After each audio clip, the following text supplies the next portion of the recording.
everybody. Welcome back to 372 Pages We'll Never Get Back, the book podcast where Mike Nelson and I, Connor Listoka, read books we don't think we're going to like. And sometimes, folks, we like these books, in a funny sort of way. And sometimes we pick Colleen Hoover, the world's best-selling author. What do you think our like to dislike percentage? I'd peg it at roughly 30%. And when we say like, we just mean enjoy. Enjoy. Like the readings don't cause us. Like this one does. You know, I asked one of my sons, like, do you get that Sunday evening feeling when you have to go to work? Like, yeah. There are some books that give you that feeling of, all right. Finish up my laundry. I gotta go to work tomorrow. It is. It's if you've ever trained for something, a race, and when you get the notification, you got to do this today, and you're like, I really don't feel like it. although I will say, this book, Ugly Love by Colleen Hoover, yes, world's best-selling author, yes, there is a initiating event that I honestly thought we were going to get in this section, but we can just lead with that whatever has happened, whatever the ugly love that our lead character Miles has had to deal with, does not get revealed in the 4 out of 5 sections we are reading. This is not like Westworld, where it's you're 10 episodes in and like, he's a robot too. Like, oh my God, okay. But nobody becomes a robot. No one peels off an outer flesh and is like, aha, I'm an alien. If this was that sort of thing, the Mission Impossible, The Lost, every reveal has 3 more reveals because of it, I would be delighted. That would be wonderful. But this just keeps, there's no such word as mundacity, right? Mundane nature of the thing just keeps going. And you're just like, I just can't wait. Someone's going to pull a gun and then drive a car off a 50-story building. No, they do not. If that happened, it would. But no. This is every kiss reveals 3 other kisses behind it for this story. But yeah, mundacity, the audacity of the mundane, I think, is a word you just invented. And I think and it's kind of like mendacity, so it's got a lot going for it. Yeah, the mundacity of going into a publisher's office and saying, "What if I made a book where the thing was 2 people kissing each other?" Like, absolutely, go print that book, Ms. Hoover. 2 million Goodread reviews await. How many times are you going to use the word hard in it? I was thinking 60. Person across the table. 70? 80? Okay, I'll do it. Yes, you will. We believe in you, Miss Hoover. The people who also believe in Miss Hoover are the merchandise makers on fan sites like Redbubble and Etsy. Our listener Anne had the heavy weight of informing us that she said, yes, what else can I say but yes, Ugly Life merchandise exists. And she sent us a whole gallery of merchandise that you, the listeners, can go and buy right now on Etsy and Redbubble. And I'll just sort of describe it to you. We will post this stuff, but I sent it all to you yesterday. There's a lot of stickers. There's a sticker that is a bottle of orange juice. Wrapped around it is a ribbon that says, Rule 1, don't ask about the past. Rule 2, never expect a future. There's a sticker of a lemon that has caps quote, when life gives you lemon, make sure you know whose eyes you need to squeeze them in. There's another carton of orange juice that also says Rule 1, don't ask about the past. Rule 2, Captain Miles Archer Flight Club with a picture of a plane. And there is a series. 2 different people appear to be making these because these are 2 different descriptions of the same product. But handmade wax melts inspired by Colleen Hoover's Ugly Love.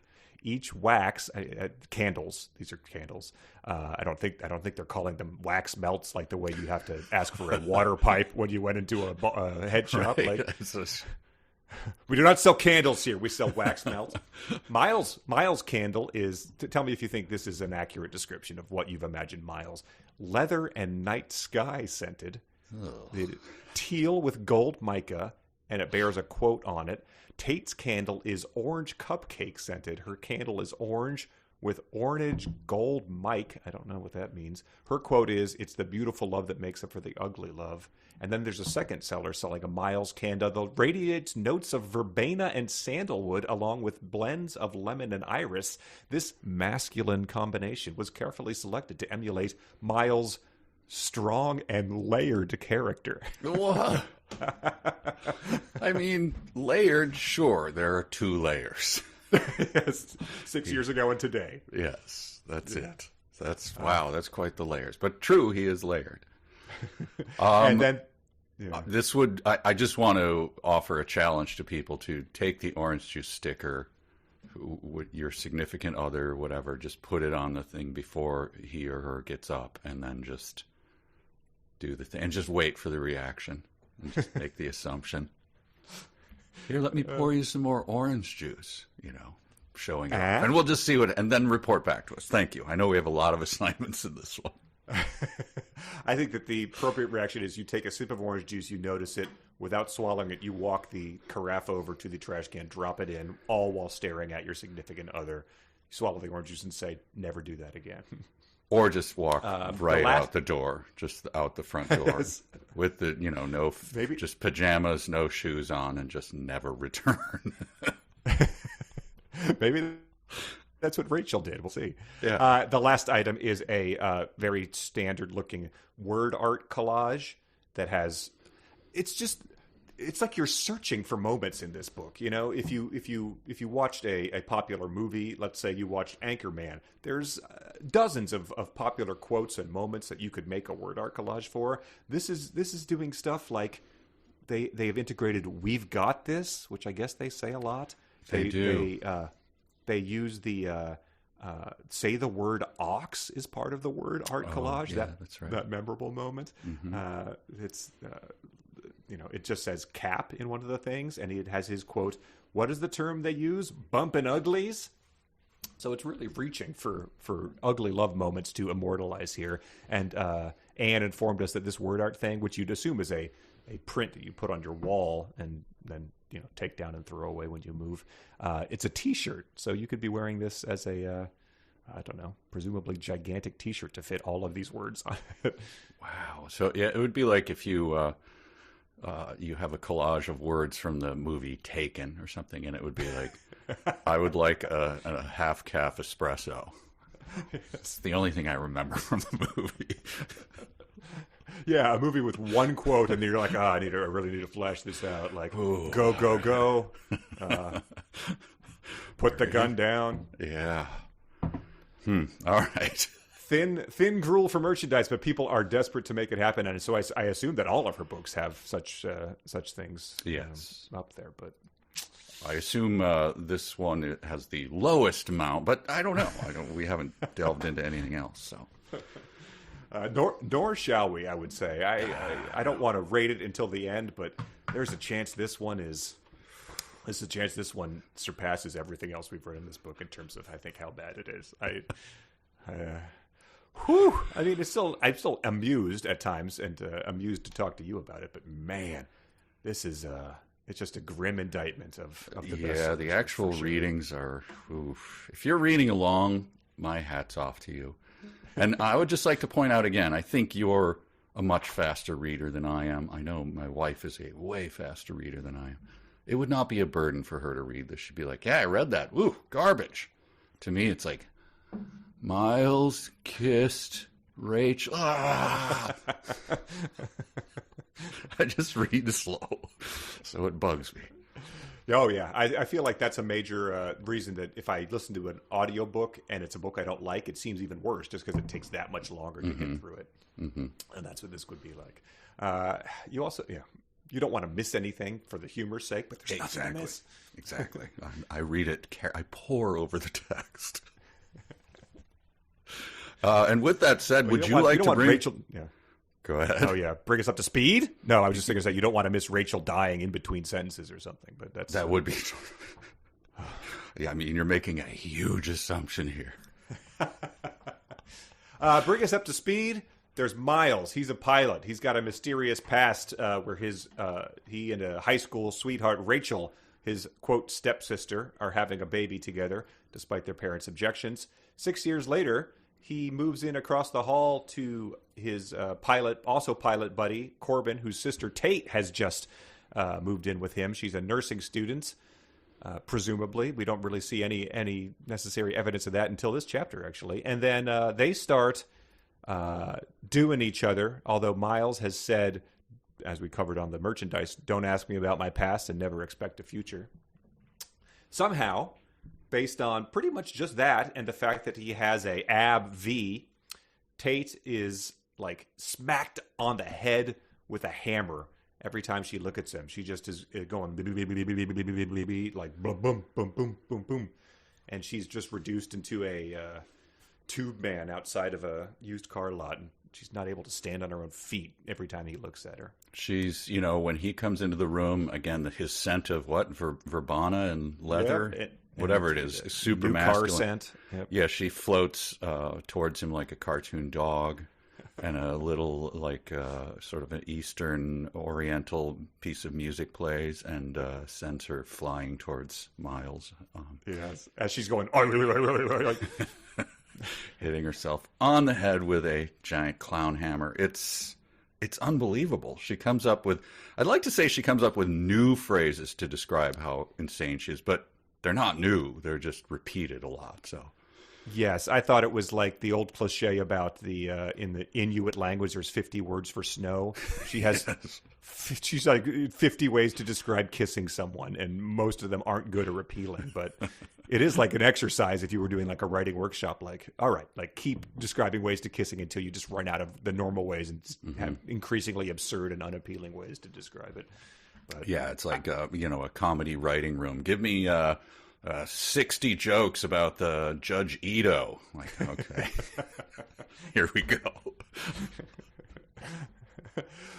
So, I mean, and you'll think that's a brief summary. I've certainly left out the B and C plots, but no, that's it. They have had sex several times, but every time she leaves like ruined and upset that this guy that she's so in love with could just be so dismissive of her, even though that's what he said from the outset. And she is curious about what happened to him that made what ugly love in the past has left him this way, but she never thinks to ask him or anybody else about it. And that is where we are in this book, which is 4/5 of the way through. Keep that in mind. We have probably less than 15,000 words by the time we finish this segment to wrap up whatever we've got here. And I have to do real or fanfic today. One more time, yeah. Damn. It seems like I'm going to lose it badly on this one. You know how, before we get right to the meat of it, and we will, I swear, in seconds. But sure. You know how if you've ever written anything, you pore over the fact that, like, does this feel like a repeated beat? Does it feel like the one that came before it? It is different in this way, but is it different enough? Does it feel like...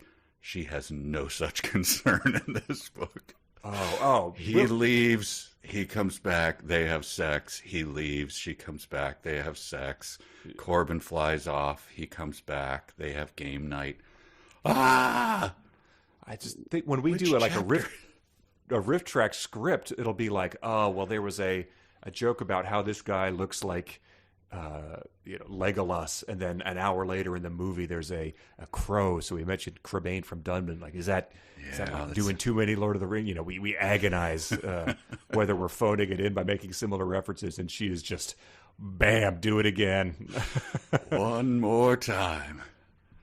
With that in mind, we are on chapter 23, which has been, each one carries its own title with it, each chapter, and I do not want to leave those out. This one is titled Tate.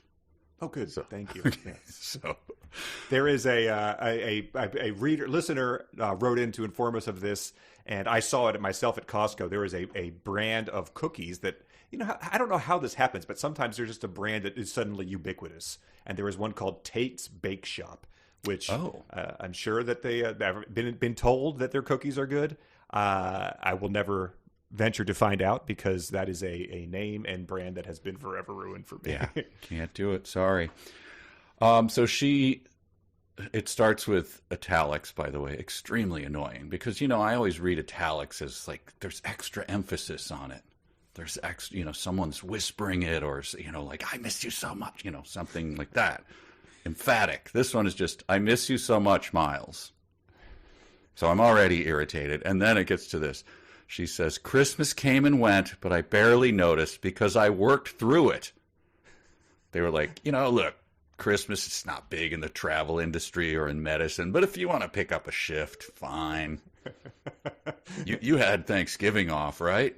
Right. Yep. So feel free to take. No, you know what? I think I'm going to work through it. Okay. I mean, either way, to us, it's all the same. Yeah, it's just the faintest acknowledgement that she is supposed to be a doing her master's in nursing or something. So clearly working 14-hour days at times and not moving her much for that. But she says that she's missed him so much because of that's why I'm drowning my sorrows in chocolate. So Miles he's been gone for 2 to 3 weeks, and she's turned into Kathy essentially from the comic strip. Yeah, I was going to say the cozy novel people are kind of like, that's our thing. Yeah. She's a chocoholic. I take my chocolate chips and my chocolate milk and walk in the kitchen to hide them from the person knocking at the apartment door? How is she consuming? I mean, I understand you can eat them separately, but is she blending them in any way or mixing them or what? I don't know. Chocolate chips. So she's just going to town on a bag of Toll House chocolate chips. That's a little unhinged. I mean, that's a red flag right there, I would say. I mean, I assumed a bucket of, Ben and Jerry's chocolate, moose dropping chocolate or something like that, but no. The Death and Chocolate River by Meg Muldoon. I don't know. It's not worth parsing. I think that if you're going full Kathy, you got to pour the chocolate chips into the chocolate milk and eat it like boba tea, but maybe that's just my college me coming back out from 2 a.m. I don't know. This is a part that was mentioned in real or fanfic, but her nursing student partners, Taryn and Chad, are coming over to study, but Taryn can't make it, so it's just Chad. So Taryn is introduced off camera and will never appear. Another listener pointed out that Tate is the only other woman character in this book besides her mom, so it's good that Taryn didn't make it. Oh, that's good. Make an appearance. And then Miles comes back to opens his door to the hallway, sees Chad coming in to the apartment, and sort of gives him a look. And look, again, I mean, she says it's a look, but unreliable narrator. He's just probably staring at I saw a fly in the hallway. Yeah, but whatever it is enough that Chad is weirded out and says, that was weird. I'm a little scared to leave your apartment now.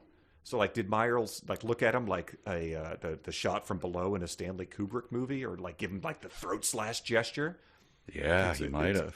He exudes we've joked that he has the serial killer sort of vibe, but Chad picks up on it right away. He did the Full Metal Jacket to him, I am a world. I'm going to go study now. All right. Yeah. You know what? Taryn is the. We'll do this at Taryn's apartment from now on. So they do. Considerably long bit of studying, but anyway, after Chad and I exchange notes and answer the study questions at the end of every chapter, I make copies on my printer. I realize 3 people divvying up chapters and sharing it is cheating, but who the hell cares? I never claimed to be perfect. Is that the standard for? If I'm at West Point and I'm found passing answers to someone, I never claimed to be perfect. Oh, well, then go right ahead and pass those answers. Yeah. If that is the standard of morality. Yeah, I kill a hobo now and then, but I didn't claim to be perfect. Yes.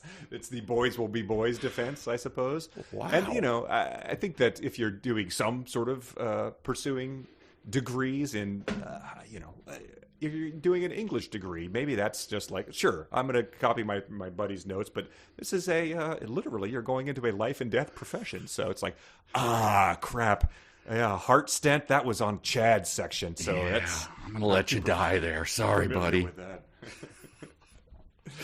Wow. Wow. She doubles down on what the Miles's look like, because it says when Chad is leaving, because the study session didn't take long. I can tell he's a bit nervous after having seen the look on Miles' face earlier, so I wait with him to get on the elevator before I close the apartment door. To be honest, I was a little nervous for him too. So Chad is nervous to wait in a hallway for an elevator by himself because of the brief look Miles gave him in the hallway. Unhealthy stuff. Does he think he's going to, like, shiv him in the hallway? Like, you know, one of the fluorescent lights is, like, blinking back and forth. The camera down the hallway pans in and racks out. It's a David Fincher hallway. I guess so. I don't know. I assume that's the last we see of Chad, because he's not coming back here. But this is by the way, speaking of writing, I'm going to submit this to a competition. I don't know. I'm sure I can find one somewhere. And just put it as my own. I'm sure they'll flag it right away and say, "We know this is this." Yeah, but you never claimed to be perfect. I didn't claim to plagiarize. So this is my submission. Calm down, calm down, calm down, calm down, calm down, calm the hell down, Tate. That's it. I'm looking at it now. Is that a haiku? Secretly, no, it's not. That's. I'm going to see, and then I'll wait for the ribbon to arrive in the mail. I think so. Yes, yeah. They'll grant you your 2 million good reviews as your prize. That's she's calling me down because Miles has opened the door while knocking at the same time. So Miles, he's they have a relationship with her brother, but he does the coworker, like doing the knock, knocking on your door frame, saying knock knock as he walks in. A deeply annoying gesture. It's even worse when the person knocks on the door, is entering your office. You have no choice but to, to come in and says, "Hey, I just sent you an email, but I just wanted to talk about it." The note I have today is like a coworker coming over to tell you they just sent you an email. So I'm glad that is the one of my pet peeves. Like, once you say, "I just sent you an email," stop, turn around and leave. Get out of my office. It's like, no, stay here and wait for me, because sometimes those do take a while to get through the pneumatic tube. The email goes through there, and sometimes you got to unclog it to get through to my computer. Did you send it? Did you offer me any vitamins, Dirk? Because it might have gone to my spam. I am not getting it. Just wait, sit down in my chair, and I'm going to go get the IT guy. Yeah. Don't explain to me what was in it. Donuts. I want to read this email you sent me. Anyway, all right. So Miles is curious about who she was studying with. She continues making her plate of food as if his being here after weeks of silence isn't filling me with a storm of emotions. He gets a double meat on his sandwich at Subway, and it fills you with a storm of emotions. Like he picks rock in rock, paper, scissors, and you're like, have to take a bed to process all of this. Of course, that's what happens. And look, we love Miles. His character, everything about him is great. His sandalwood scent, yes. He's so masculine. He drops his arms and walks swiftly to me, grabbing my face, forcing me to look at him. Oh, I'm melting inside. I believe this is the second time he's grabbed her face, because the first time I posted a quote with there's a Billy Madison, Adam Sandler, like, a boy in the movie says, like, "I wish I could go to high school," and Billy Madison, like, grabs this chubby kid's cheeks and just, like, sort of shakes him and being like, "No, don't grow up. It's better here." And that's all I can think of when he's like, oh. Wow. Just a data point, and this is only anecdotal, I have never in my entire life grabbed a woman's face. I mean, if you're out there and you're a woman whose face I have grabbed, please let me know, but I don't think I have. Sure.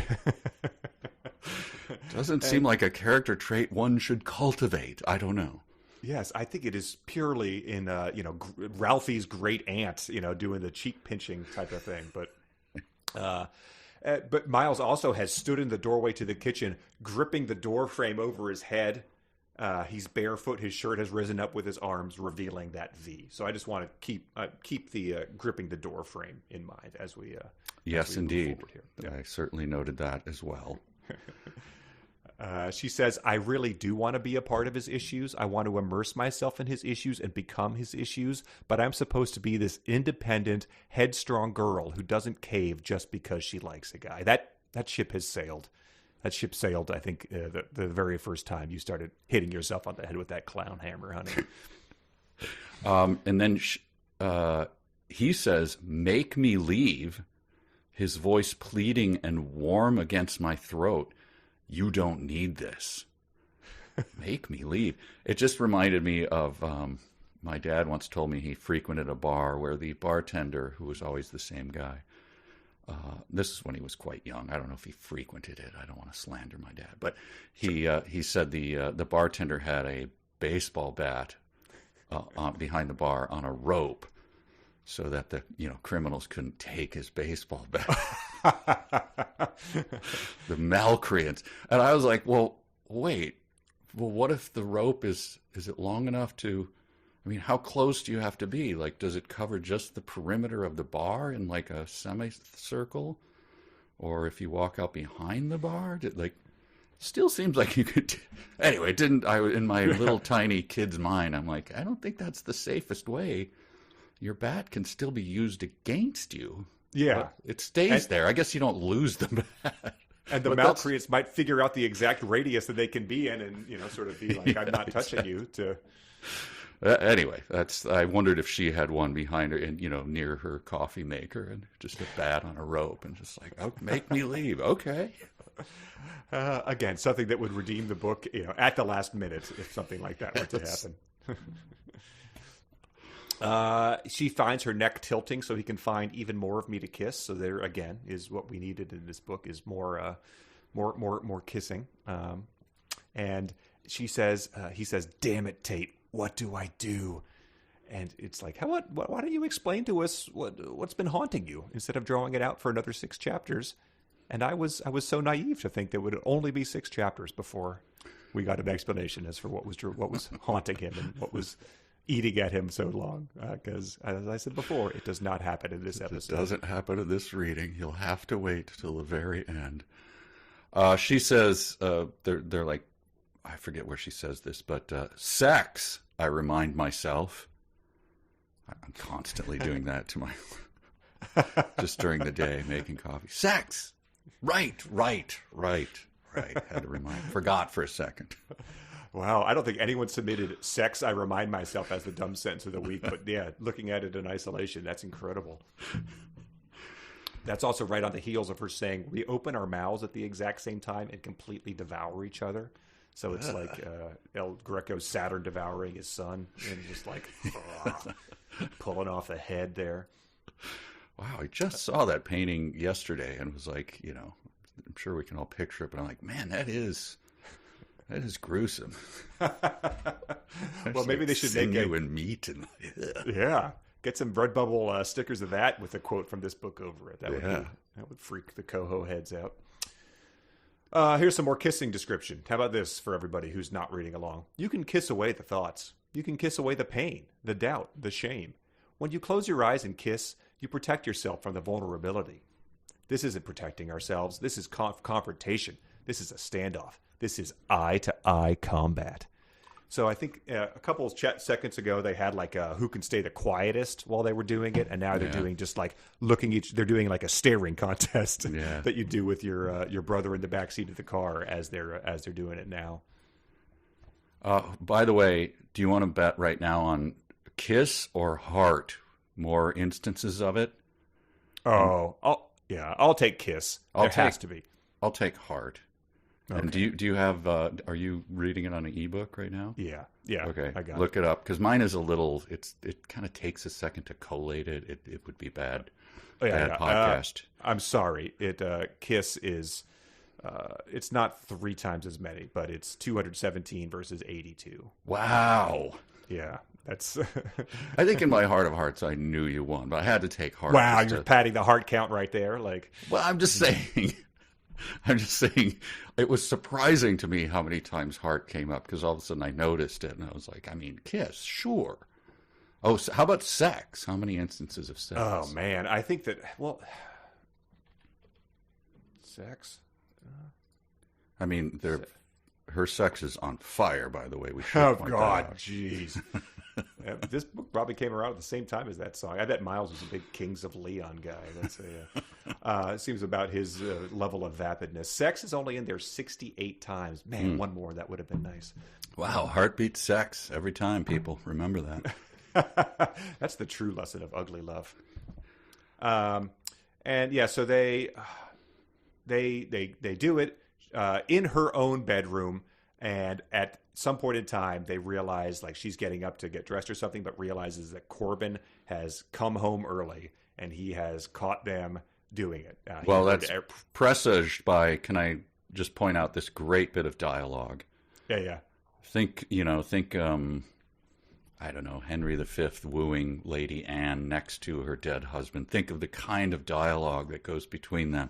Here's theirs. Where's Corbin? He'll be home later tonight. I should go.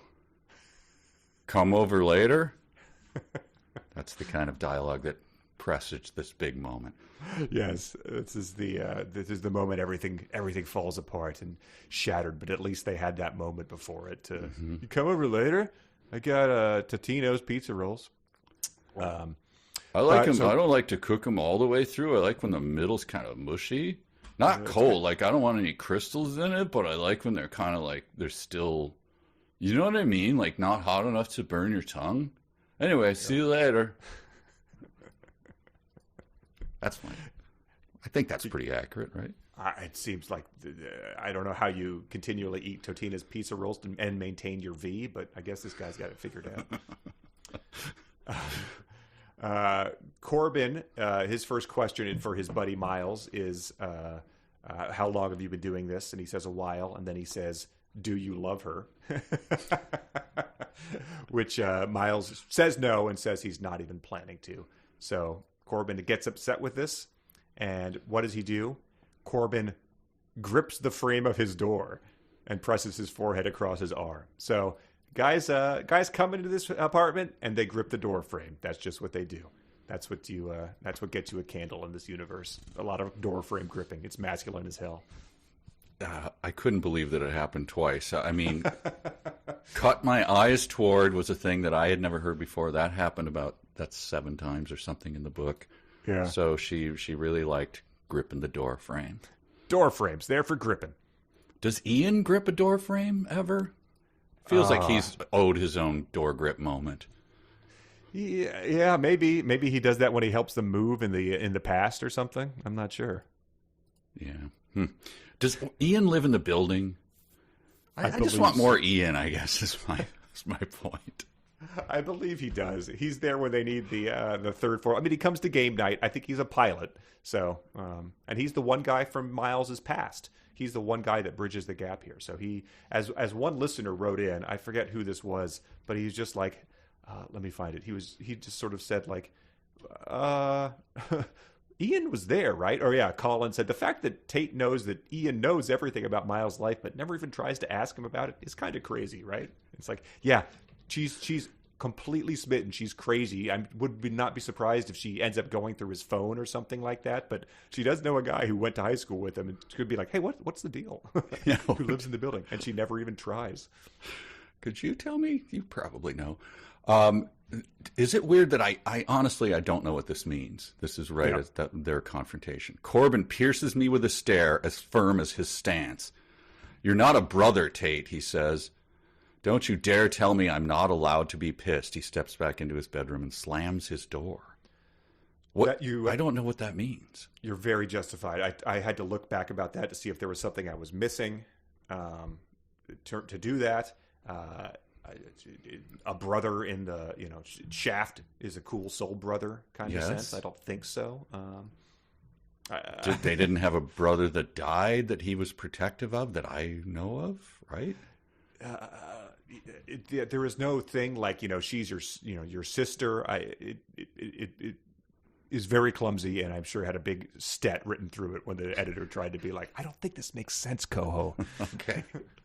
All right, so I wasn't alone. All right, there's at least one other person who didn't get that. Okay. Extremely confusing. Warranted 4 question marks in my notes. Okay. But Corbin, she's sort of like, hey, like, don't tell me what I can do. You're the one who, you go out to the bars and you're with a different chick every month. So like, why was this any different? And so he's sort of like, they diffuse it a bit. And She says, Tate says, he'll get over it. And Miles sits down on the couch. He says, I know, but it won't be the same. What? What exactly is going to change here? You have a professional and of convenience relationship where you watch the Thursday night football game, and that seems to really be about it, because this guy's not really a bro down kind of guy. He's just always distant and weird. So I'm not sure what you think is going to change. It's a pretty big loss for me, man. Sometimes I borrow his hammer. You know what I mean? I don't know how we're going to get through this. Yeah.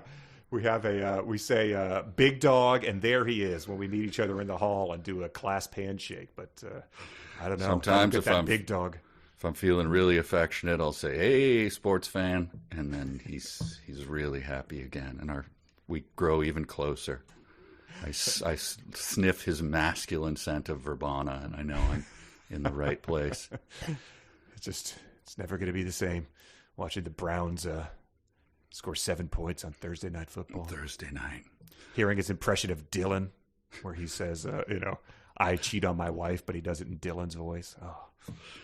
Remember how he said, go home to your wife, Dillon? That was great. What a great guy. This is a monologue for young actors, I feel like. I don't know an easy or polite way to say this, but what I said to Corbin is the truth. I'll never love anyone again. It's not worth it to me. I'm just being unfair to you. I know I'm messing with your head, and I know I hurt you, and I'm sorry for that. I just like being with you, but every time I'm with you, I'm scared you're seeing it for more than what it really is. And scene. And then just don't do anything on your way out of just walk off the stage and just leave. It's kind of a mic drop moment. Yes. Clearly. Who was that young stud? I found the next Brendo, and I assume, they don't have one on stage, so you'd have to mime it, but you'd be like, gripping a door frame the whole time you did the thing, leaving the casting director extremely confused as to what you were shirt doing. Sneaking up slightly to show your V. Yeah, I think he Sharpied on with black marker some sort of V. It looks very distressing. There you go, monologue. Yeah. She says to that, is it me specifically you don't want to love, or is it love in general you don't want to experience? And he says love in general. And then she says, I fall in and out and back in love with that answer. I'm so screwed up. Everything he says should send me running, but instead it makes me want to wrap my arms around him and give him whatever it is he's willing to take from me. Assent to the first part. Yeah, so screwed up, and everything he says should send me running. And you're going to be worse off for it, I think. But then he gives, this is a great line, and if you're just reading it, this is how it played out in my head. I'm not worried about it becoming too hard for me, he says. And as a reader, I stop and go, where's he going with this? I mean, he's proven himself to be pretty smart. I expect quite the denouement here. What is he going to... I'm worried about it becoming too hard for you. Oh. Head explode. Wow. Yeah. I wish even a football coach would be like, son, you got to do better with your stupid aphorisms. That one was terrible. I predicted that well before you got to the end of it. Yeah, that's athlete speak for sure. One day at a time. Both teams played hard, taking it, everything stays between those 10 yards.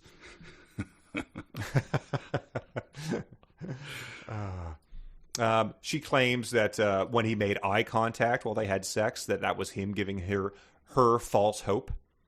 Because he says, have I ever given you false hope? And she thinks to herself, yes, the whole time you made eye contact with me just now. So it all sounds like she's about to be like outside of his window holding a skinned rabbit, frankly, based on what she reads into these gestures that he makes. She reads in here, he stares at me silently for a while, studying me, evaluating my words. His actual thought, I wonder if you could buy a bag of Cheetos dust, and then if you put milk on it, could you just eat it like cereal or something? That's all he was doing. He was not studying her and evaluating her word. Yeah. It's really cool the way that she just keeps letting me do this. Even when I feed her the Totino's pizza rolls that do have some crystals inside, because I don't like this ones as much. Wonder what Dillon's doing. And then he says this, and this is after he studies her and evaluates her words. I can't tell if you're really mature for your age or really delusional. So he has spent time with this person. I think it's been 6 months now. They've gone to her house. He's done her every which way from Sunday, and he has come across thinking, this person, I cannot tell if she's really mature. So I'd like to weigh in on that and say that she is absolutely not mature. She has serious issues, and it's that you both do. She says, this is my nomination. Sorry. I'm going to submit this also to the prose competition. Okay. Yet somehow the one girl who might be fine with it just happened to move in across the hall from him, and he actually likes her. You like me, Miles Archer. The word artist is like, you like me, Miles Archer. That seems pretty, that's about one of the top 10 most profound things said in the book. I got to get that on my poster. I was just repulsed by that. So after that, they have the whole discussion, blah, blah, blah. Nothing you haven't heard before. She goes down to talk to Cap, because this is sort of how a lot of these chapters end these days. And Cap and her are chatting it up. They see Dillon enter the building, come in and out of the rain. He's walking towards the elevator, and Cap says, sometimes I wish the flights I send up would crash. So Cap is watching Dillon, thinking, I wish Dillon would die in an elevator accident as he gets to the thing. So Dillon has sent out some pretty strong repulsive energy, if even Cap is wishing him death. In an elevator, which is odd. The flights I send up. So I was wondering, like, is he work for the flight agent? Like, what? Huh? And then, like, he's just talking about elevators. When we met Cap, remember, he was I believe the first character we met, because he says, "Looks like someone stabbed you in the neck." The birthmark has really played a big role in the book, hasn't it? Yeah, it really has. But he says, they call me Cap because I guess I send these flights up. That was before you knew that all of the other guys in the building were pilots, and I don't think there is a connection. That's why I didn't make the connection. I just wondered if he was a pilot and that's why he was Cap. But no, they call him that because he sends the flights of elevators up? Yes. Okay. It's not good. Okay. But so Dillon, who, I mean, I think the last episode's title was like Dillon equals hero, because at least he has a personality, and Dillon walks up. Cap's moving to press the button, but Dillon reaches it before him. I'm pretty capable of fetching my own elevator, old man, he says. Mm-hmm. So he is just a puppy kicker, a maiden. He ties his wife to the railroad track and then goes and bangs a waitress while she's tied up. He's a pure villain. Also, Cap cuts his eyes to mine and grins. Oh. But what are you doing, Tate? Says Dillon. I don't have a good Dillon impression yet. I'll work on it. Okay. She says, washing elephants, she says with a straight face. I don't know what that means. I mean, I understand that she's obviously not, and so she's being sarcastic, but it's not a phrase, right? That was one where I looked it up. I'm like, that one does not register. No one has ever said that before. You're not a brother, Mike. You wouldn't understand. That's true. It's that I was just as confused as you. I don't know if it's a expression or something like that. They have not had any back and forth about that with Cap or anything. So, yeah, again, confused. I think it just might be a non sequitur. But in a book that is utterly devoid of anything that isn't literal, it stands out. Yeah, very strange that she suddenly, reaches for something so insane. But okay. Yeah. But Dillon shoots her a confused look, not at all understanding my random response. So that was pretty random, now that you mention it. And that's how the chapter ends, with Cap giving her a high five because she burned Dillon with her washing elephants comment. Yeah. He thought about that the whole way, the whole flight up.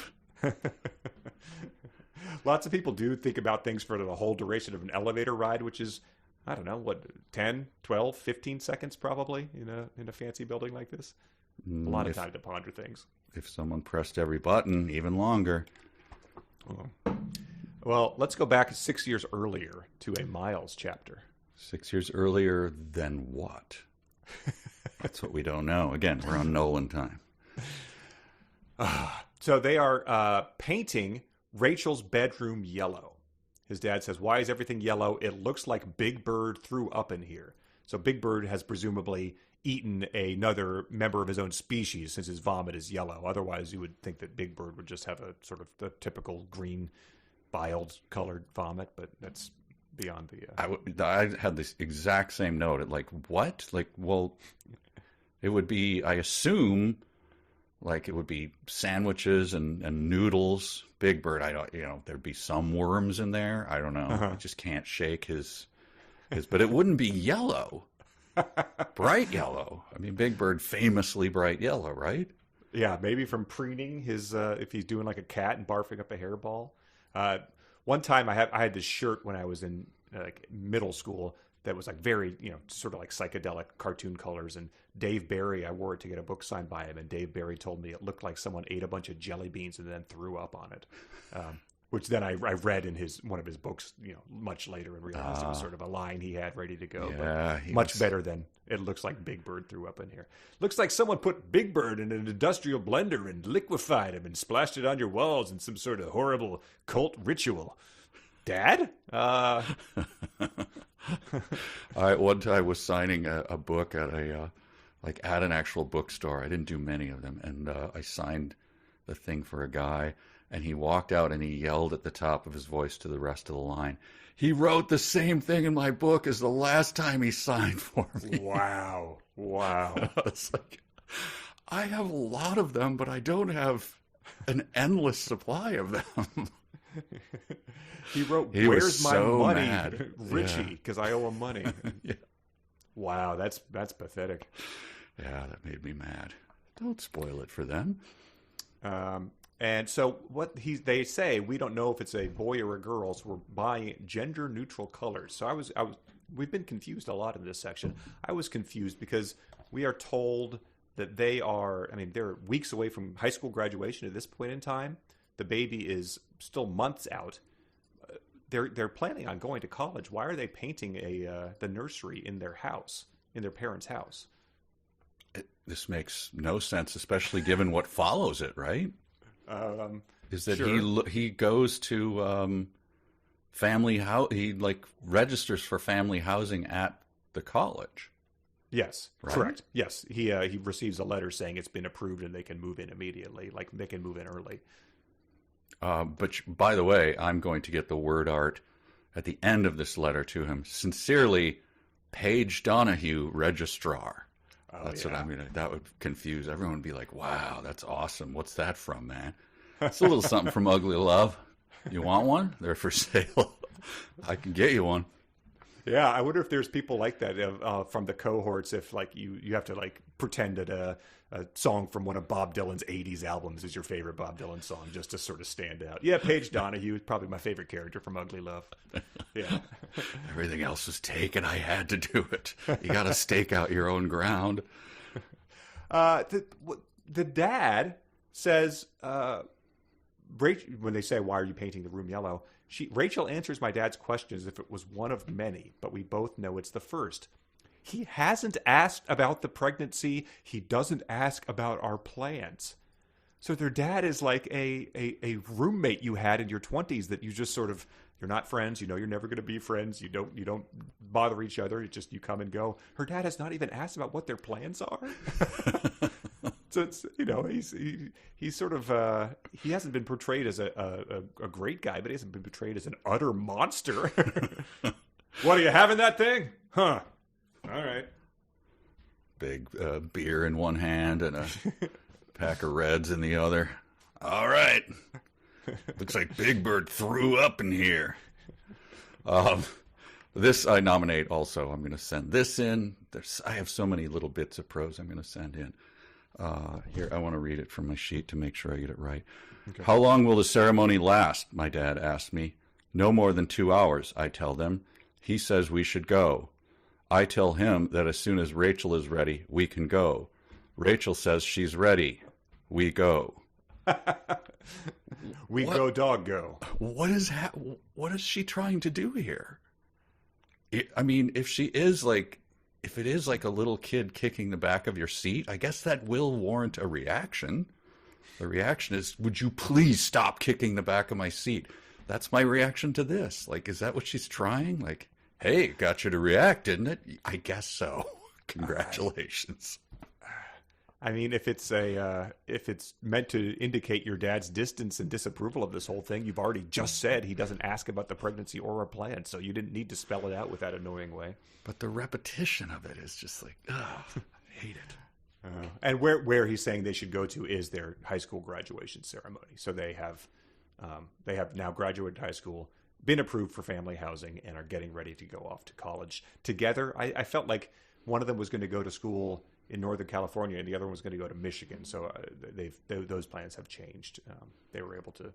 The other one was able to transfer at the last minute. Something colleges are famous for allowing of incoming freshmen.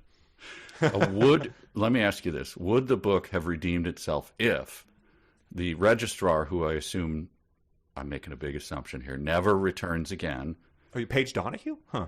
Paige Donahue. What if it was Liriana, whatever her name was, and that was just it? Well, and it was the actual same name, was registrar, and this, the time would have worked out. However she got away, and she became registrar at a college. How happy would that have made me? If it was a little nod to the Mister, if they were sort of doing some greater verse or hat. Yeah. Stephen King will sometimes have characters from like Jack Reacher in some of his books. So I didn't know that. Hat tip of that type of thing. Mm-hmm. It would not have redeemed the book. I think it might have been the greatest moment in the podcast history, of which there are many. It would have been incredible. I would have been very happy, but it would not have redeemed it. By the way, I mentioned Blariana later. I said if it would redeem the whole book, if whatever happens between him and Rachel in the past is once they didn't get to it at the end of this section, I said if they never get to it, that would redeem it. Okay. If she managed to somehow just string everybody along, and it'd be like, I told you never to ask about it, so I'm never going to tell you. Like, can you have a relationship with me if you don't know, like the lady or the tiger? And she's like, I can. That would be the end. A power move. Blariana, an entire plot line. So those chapters are increasingly short, even as more important stuff keeps happening. But we go back to chapter 25, Tate again, which. This is not book material. This is we're doing what we agree. A lot of what we agreed to, exactly what we agreed to in the beginning, which was to have sex, a lot of sex, shower sex, bedroom sex, floor sex, kitchen table sex. So even if that's what you're here for, she's just sort of like, whew, there it is. She's not even giving you the goods. No, she's just saying the words. And then she says this one, I know I want so much more than what he's giving me, and he wants so much less than what I want to give him, but we're both just taking what we can get for now. Which I assume is an homage to Tolkien's, I don't know half of you half as well as I should like, and I like less than half of you half as well as you deserve. Speaking of homages, I assume that's a little shout out to that. I think so. A little tip of the cap. Yeah. I don't have that section in front of me that you just read of hers, but is any of that new information? Is it just sort of recapping what the situation has been the entire time? Yes. Yeah. I mean, that's what this book is, right? Yeah. It's just pure padding. Mm-hmm. Well, this is new. He asks her if Tate is her real name or it's a nickname. Mm-hmm. And she says her real name is Elizabeth Tate Collins. And Elizabeth Tate Collins, he says, making love to my name with his voice. And she sort of is like, that. I guess that's a lot of syllables. That was in a fanfic as well. But she takes him saying her full name as being like, that's my in, like, I'm chipping away here. Is it Michael Archer? Oh, yeah. Or do you pronounce it Michael? Michael, Mikel, is Miles' middle name. Right. I assume they're an homage to John Michael Thor. Oh, yeah. I assume. I can't think of any other person with that unique spelling.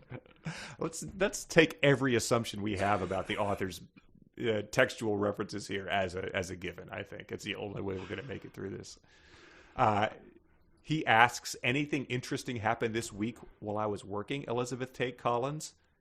Her answer? No, nothing interesting happened to her this week. Wow. Thanks for yes-anding me. So they go through, I skip any of the getting busy. If you want that, you can read it yourself. I'm going to just boil this down because during this, they're kind of like dressing and stuff. Do you still like your job? I do like it. Do you like being a captain? I love my job, Tate. Thank you. And scene. Did anything interesting happen at your job? No.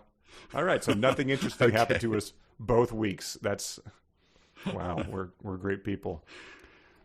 This is just their, like I said, the 50 ways of describing kissing. I had no idea kisses could mean different things and feel so completely opposite from one another. In the past, I've always felt passion and desire and lust, but this time it's different. This kiss is a different Miles, and I know in my heart it's the real Miles. The Miles he used to be, the Miles I'm not allowed to ask about. So that's her takeaway. My takeaway is that I've sworn off kissing for the rest of my life. It's not an activity I have interest in anymore after reading this book. It'd be great if he did things like he just started, rifling through her purse and just like, how much money you got in here? And then just like I'm going to take all your bills. I'm going to take one credit card. Don't cancel it. Yeah. I love the way he did that. I melted when he... The way he took my passport and put it in a safe. He's so wonderful. Oh, that V. How come you only got $400? Where's the rest of it? It's in my jeans. He took it out of my jeans, and I love the way he took my money. All right, now get out. Beat it. Yeah. You wear your nursing scrub to the gym. Why? You just do it. You do what I tell you. You call me Dillon from now on. You call Dillon Miles. Oh, I love that.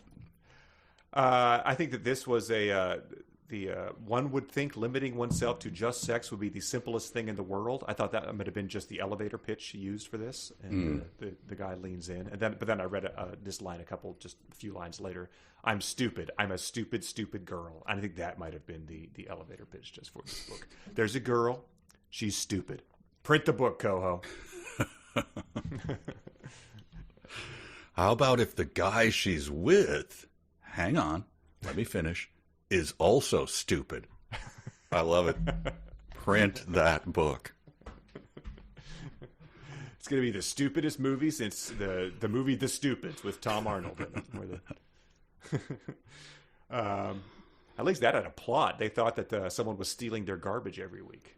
Turned out to be the garbage man. But in The Stupids? Yes.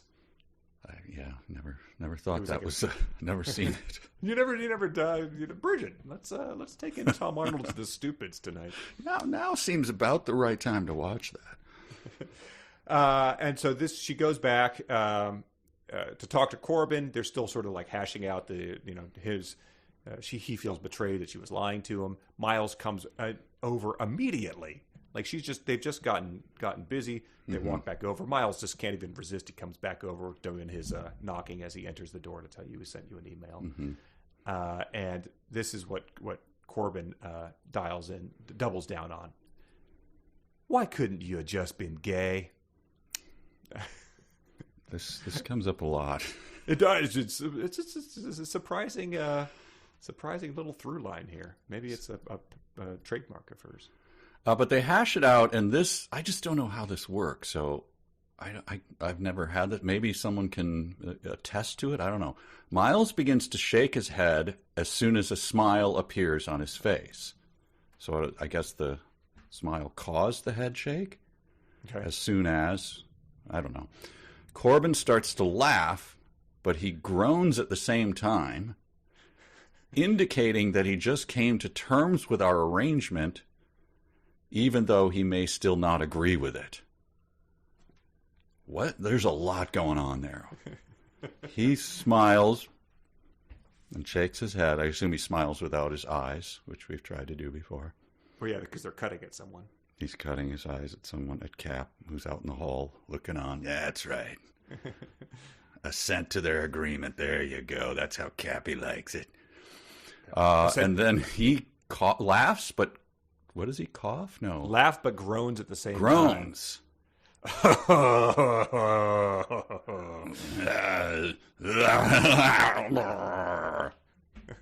And that indicates that he'd come to terms with our arrangement, though he still may not agree with it. There's a lot going on in that laugh groan. Yeah. I think you could sum it up in 5 words. Miles and Corbin bro down. I think is what we're led to be taken away from. Like, I don't know, man. Yeah. Give it to my sister. Huh? High five. Oh. Yeah. Woo. So, yeah, she's, when you look back at how your sister's behaved for the past 6 months, you might have thought, like, oh, she's going to nursing school. That's tricky, new city. She seems a little distant. She seems constantly on edge about all this stuff. You clearly would realize it was because of this weird arrangement where he said, all we're going to do is, go to Pound Town, but I'm not going to love you. And so you'd be like, oh, this is really taking a toll on her. But I guess... you say, why couldn't you just been gay? And that the laugh you get from that smooths everything over with this weirdo who lives across the hall from you. Right. and obviously, because she says this about her brother, like when you go out of town, you're just bagging everything that moves, basically. So yeah, who's being hypocritical? And like, she does not, the transitive property, she doesn't apply that to Miles as well? This guy is like going to Chili's and just getting boned. Like he's just taking everything home with him. Yeah. Come on. Guess who made captain? Oh, man. And then going home with her and going like, don't talk about anything. Just get in here and let's do it. Right. And she's like, Miles. Yeah, I don't know if... He couldn't have this arrangement with 15 other girls, could he? No, don't be silly. It is. If you've ever hung out with a friend who likes to just sort of talk trash about all the other people you know, and you walk away from that being like, it's fun having them talk trash about everyone we know. Oh, well, they're going to not do that about me once they talk to everyone else. Yes. Like... Bye, everyone. Goodbye, dear friend. I have nothing bad to say about him. He says he hadn't done it in 6 years when they talked on Thanksgiving over orange juice, so she's got to take him at his word. Gotta believe him. You know how we love to do the actual time? Okay, yeah. I'm tempted to do it here, but I'm going to just give you how it actually feels. She goes, of course, to talk to her best friend, Cap. God. Known to be captain because he sends flights of elevators up, that common thing that we all call elevator operators, right? We all know elevator operators. There's one in Time Cop. There's one. That's true. Because they go back to the 30s, and there's an elevator operator. That's right. He gives me the all clear with a nod. I love being asked them as much as I love asking them. I look down at my shoes, crossing one foot over the other. What do you think would make a man never want to experience love again? Cap doesn't answer my question for at least 5 floors. All right. I'm tempted to do it. Yeah. I was tempted to go to the dark web and see if anyone had recreated. But so, we've had Ernest Cline walking in a hallway for several minutes in silence. Several minutes, that's true, yeah. I'm sure that happened in Andy Weir as well. This one, it's a weighty question, and 5 floors, I bet it doesn't take as long as you'd think.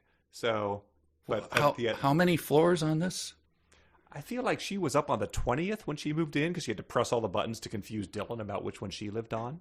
So a slightly faster elevator. Mm-hmm. I guess then, have you ever been in a 2-floor hotel or 3 and you press the elevator button and it's like a minute and a half? You're like, yeah, what is going on? And then There's you get on the elevator wheel. And then you realize what it is. It's like, my God, is this even moving? So this wasn't just parked at a floor while someone brushed his teeth and was like, I'll be right there. It's like, that's the speed that it moves. So I don't know. 5 floors seems like a long time to me, but I'll time it out on a 20-floor elevator. Nice. Yeah. We'll do it for research. We'll write off the cost of staying in the Ritz-Carlton. Let's call the Otis Corporation right now. Live on air. Let's do it. But Cap's answer, we had joked about it, but he does get the title drop. He says, I suppose if a man lived through the ugliest side of love, he might never want to experience it again. So that's Cap is an old-timey sheriff's deputy who got shot in the leg. And sure, exactly what I was doing there. Lapsed a little southern.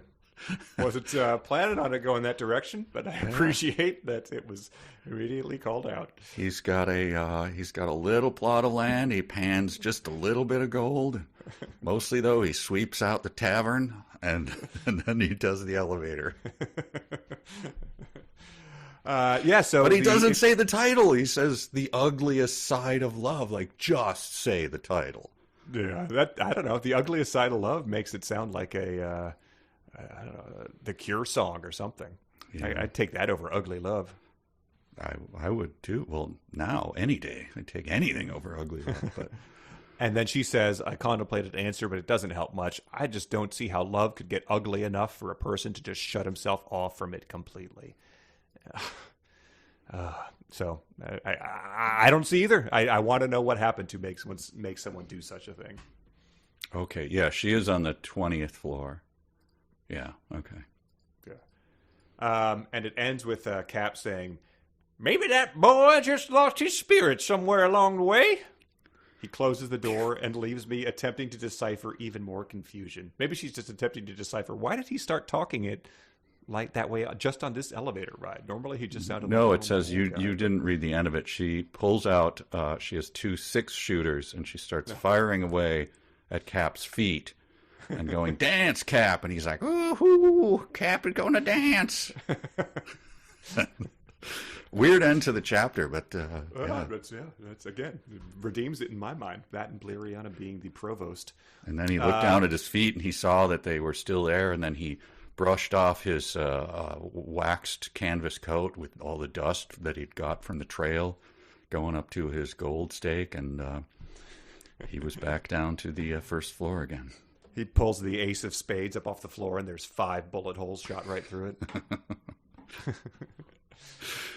All right, let's go back 6 years in time, shall we? Yeah, let's do it. Where my note was, would you just kill the baby and Rachel in a car crash or something? It's not a thing you often say with hope. Like, please. Look, I don't root that to happen in real life, but you can hate characters, and yes, of course. This is like getting insane. Like, do something.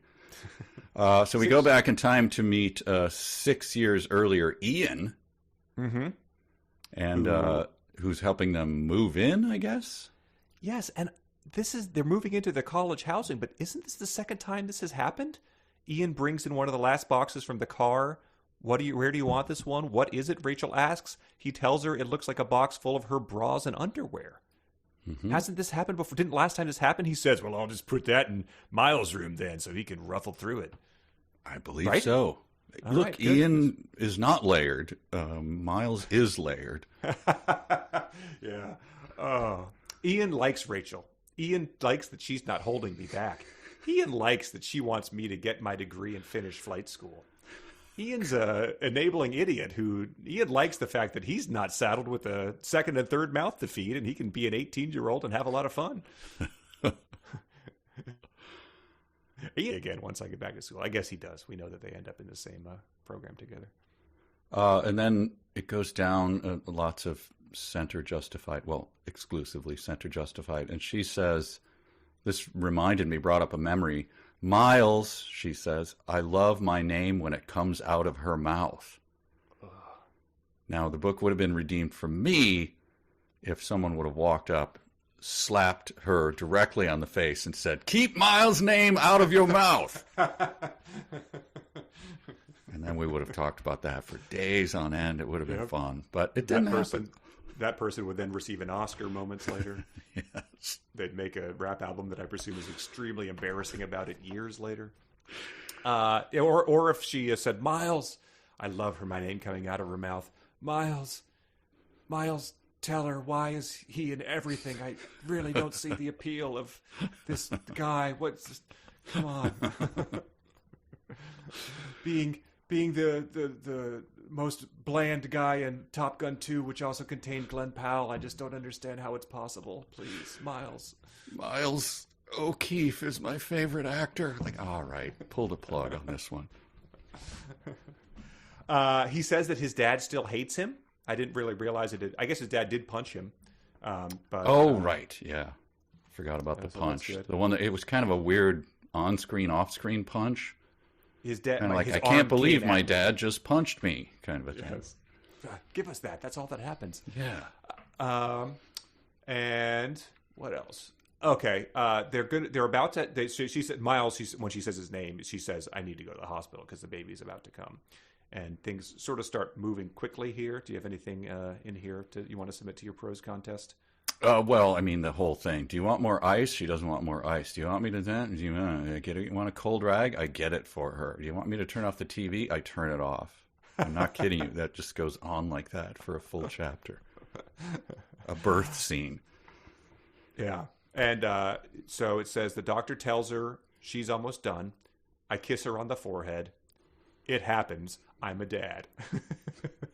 So it's a big jump forward from painting the baby's room Big Bird yellow, and I think this, just based on how I remember the timeline, this is month 2 or 3 of college, I'm guessing.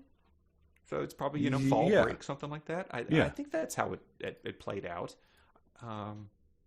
Anyway, just to put it into perspective, he's like, all right, I got to get going. I got flight physics 101 or something. And then we get I believe the baby's name was part of real or fanfic. Is that right? Oh, I don't think it was. Wasn't it? I thought I almost got fooled. Maybe there was a fake one. But yeah, this is incredible. This is just incredible. We're so lucky, Miles. We sure are. Rachel squeezes my hand. Don't know how she feels about him yet. We've got this, Rachel whispers. Put that on a T-shirt, he says. No, we've so got this, I tell her. Clayton yawns and makes us both laugh. We love you so much, Clayton. Clayton. The baby's name is Clayton.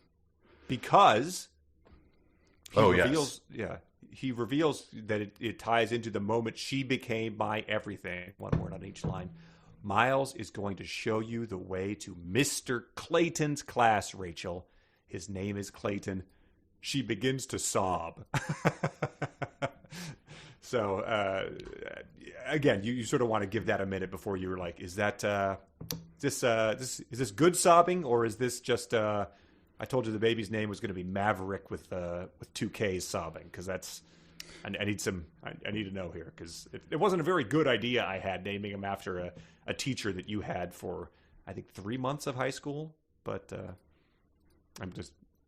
that was a blast from the past to bring up Mr. Clayton. I wish they had named him after Lee, the provost. What if the gym teacher, would you please show her to Leonard Skinner's class, Rachel? Or Miles is going to show you to Leonard Skinner's class.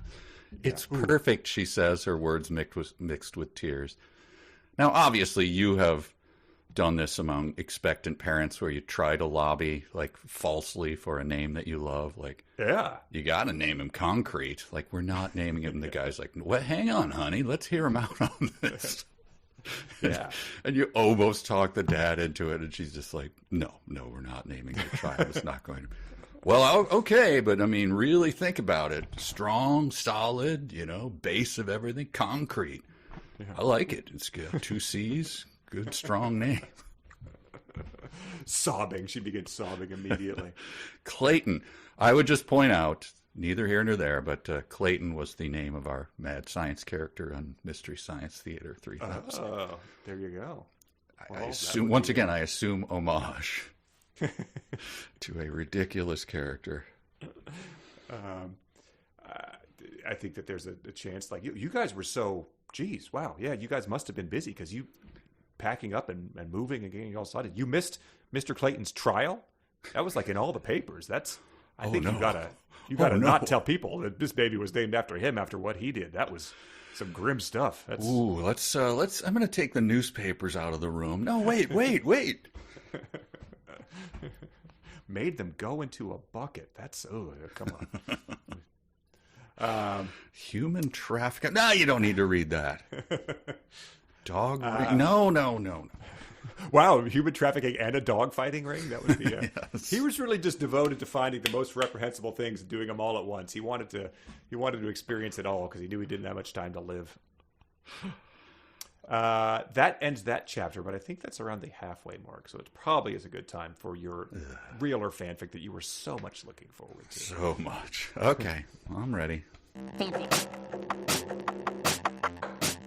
Real fanfic, real fanfic, fanfic, fanfic, real fanfic, real fanfic, real fanfic, fanfic, fanfic. All right, so this is Real or Fanfic, the beloved segment of the podcast by everyone except you. I don't know why you're so lukewarm on this. You've been doing great with this book. You've got a co-hodar. I did 3 out of 5 last time, didn't I? Is that right? Yeah, but that was your lowest performance of all of them. I think it was 4 out of 5 in the previous 2. This one, there's only like 15,000 words left in this book, so we'll see if people are able to. There certainly is a recognizable style people can imitate, but were they able to predict the shocking twists we're about to encounter in the final section? What if we find out that, well, all right. Let For it the come. most part, people did good about not, I mean, we'll see. Revealing. Okay. Anyway. Yes. But, all right, and this is all sponsored by people on our Patreon at patreon.com/372pages. Last week we did a quiz where you either found or made up like 35 different TV shows that have all been on actual TV, and I had to guess whether they were real or fake. And talk about real or fanfic. I was pretty much blindfolded throwing darts. That was a tough one.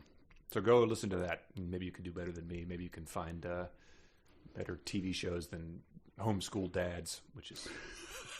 Is it real? Is it fake? Yeah, it sounds like it could be both. All right.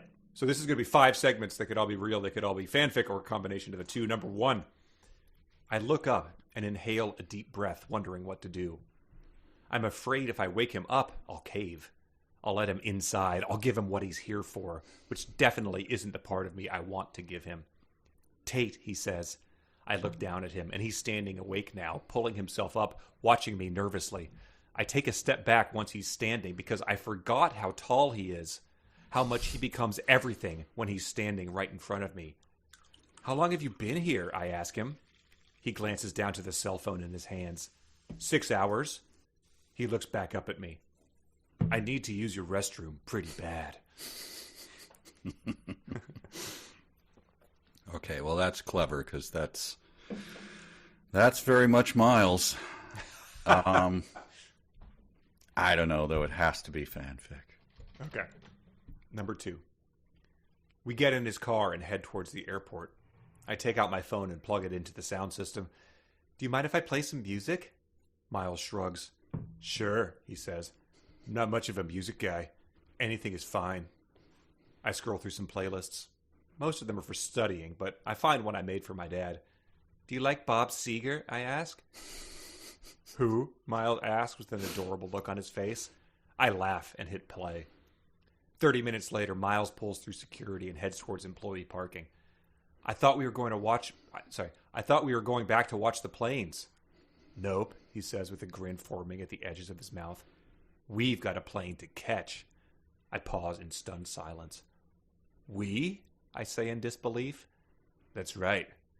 It's about time you joined the Miles High Club. Oh, my God.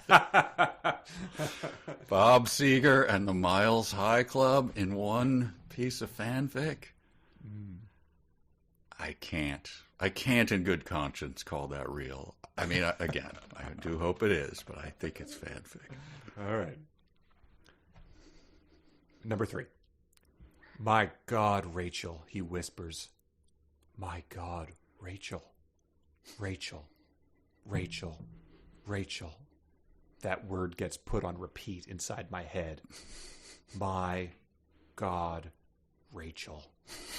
I turn my head away from his. It's the worst pain I've ever felt. The absolute worst. His body immediately stills inside mine when he realizes what he said. The only thing moving between us right now are the tears falling from my eyes. Tate, he whispers, shattering the silence between us. Tate, I'm so sorry. I shake my head, but the tears won't stop. Somewhere deep inside me, I feel something harden. Something that was once liquid completely freezes. And it's in this moment that I know this is it. Well, oh boy, I'm vulnerable on this one because I assumed that would happen at some point. So that's, there's my bias, confirmation bias being played out. All right, I'll say real. Okay. Number 4. Miles, I scream. My heart is pounding and I hear my own voice sounding strangled, desperate. Miles, no! The rain and thin stray branches whip at my face. I run stumbling along the muddy path toward the scenic overlook. Don't jump! I yell desperately as I finally break through the last of the trees and see Miles through the pelting rain. I'm not too late. Then I start to panic again. Miles is still leaning over the railing above the abyss, closer to the edge, closer to plummeting down into the rain-swelled river raging below. Miles, I scream again, don't jump! Miles stands and turns toward me. He heard me. He sees me. I inhale deeply with relief, and the sweet, wet air fills my lungs, my feet closing the last of the gap between us. Don't jump! I love you! I sob, unable to control my tears. I throw my arms around Miles and bury my face in his strong chest. He stands still, not returning the embrace, but not resisting it either. I will my tears to stop, and I stare up into his eyes, into the deep pools of grief formed by his secret past. I wait for Miles to speak. I know I could wait forever if I had to, just standing here holding him. I wasn't going to jump, he finally whispers. I was going to fly. Wow.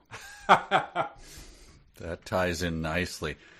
I assume the pause that he took before he spoke to her was 5 floors worth of time. That's how I measure things now. Boy, I mean, that seems like something happening or almost happening, so that can't be happening in this book. So I'm going to say that's fanfic. That is true. It would have required him going to a different destination, perhaps, but I don't know. There's if you looked at that merchandise, there's quite a similar line on some of those stickers. Number 5, last one. I wipe the tears from my face and head down to see Cap. This is almost becoming routine now. Why would he do this to me again? Why would I let him do this to me again? But I know exactly why. And as much as I hate myself for it, I'm going to keep coming back, keep letting him break me, because I'm even more broken without him. I get off the elevator and find Cap leaning back in his chair in the same carefully balanced sleeping position we passed him an hour ago, his hands folded serenely in his lap. But I can tell right away that he's not sleeping. He's too still, too pale. My knees drop to the floor. I have to call Miles. No, the death of Cap. Oh, I want it to happen so badly. But I feel like that's catnip for me to want to have to see Cap dead in his chair. How many of these real or fanfics have been about Cap? No one wrote any real fanfic about Dillon. Come on. Dillon. I'll say fanfic. Okay. But again, all of these are. Okay. Are you trying to guess TV titles? I have no idea. All right. Well, I think you did better. Number 1 was Miles has been standing here for 6 hours and needs to use her restroom pretty bad. You said fanfic for that. That was real from later in the book, submitted by Craig.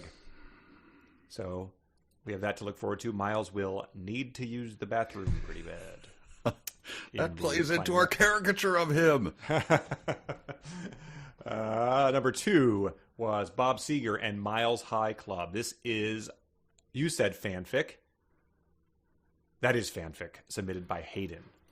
Deeply confusing because I looked at that word art collage that's available on Etsy. One of the things, there's a hashtag that says Miles High Club on an airplane on it. But that phrase does not appear. It does not appear in the book. Oh. That seems a little too on the nose. Like there's no way they're going to say it. I was going to disqualify it if it used something that was later in the book, but for everything I can tell, was not there. Weird. But maybe it's just something. Maybe it's something that the big fans are, that's how they say Team Jacob or whatever. Yeah. So interesting stuff. So that's 1 for 2. You are. Number 3 was he accidentally says Rachel's name and she starts weeping. You said real for that. That was real, submitted by Amy. Okay. 2 for 3. So yeah, we have that. That's something. Again, you said something happens. That's something that happens to look forward to. Even though that's sort of how the book started, as him saying Rachel when he was in a drunken stupor. Number 4 was Miles not going to jump; he was going to fly into a raging river. You said fanfic for that. That was fanfic submitted by Katie. Yep. Damn. So that's 3 for 4. And then number 5, Cap is too still and too pale in his chair. She's deeply concerned. It appears he has died. You said fanfic for that. That is fanfic written by Wendy. Yep. So 4 for 5. And I'm done with Ugly Love. Yeah, Ugly Love has probably been your, Barry Bonds 2005 season. So, congratulations. I'm a tried and true. What are we going to call them? ULers, like the people that love, because you can't call them ugly. You can't. Yeah, ugly lovers. Taters. Yeah, taters. There you go. Team. I don't know. Yeah, hashtag taters, hashtag Miles High Club. Yeah. Anyway, great job, everybody, for thank you. some quality fanfic. It's a hard one because, again, like you said, nothing happened, so anything that happens seems suspicious. Right, yeah, things happening. Like if it was just in the apartment, I don't know. That seems right. Oh. All right, chapter 27, back to Tate. She's going down to have a pizza with Cap after her shift. Cap is now ordering them for her because she joins them for him every night, I guess. They are dear, dear friends, and he says, "It's really unless you want to do your impression of him." Oh, please, you give me yours, and we'll see. I think he sounds a little more like maybe he's more like Clint Eastwood as he gets older. It's really sad when pizza can make it to you faster than the police, he says. I just ordered this 10 minutes ago. I think Cap's starting to wear out his welcome. Like, okay, yes. your little aphorisms and everything aren't not so cute anymore. Plus, you do smell like old man. I mean, you can't, it's not unpleasant. It's just you do smell like an old man.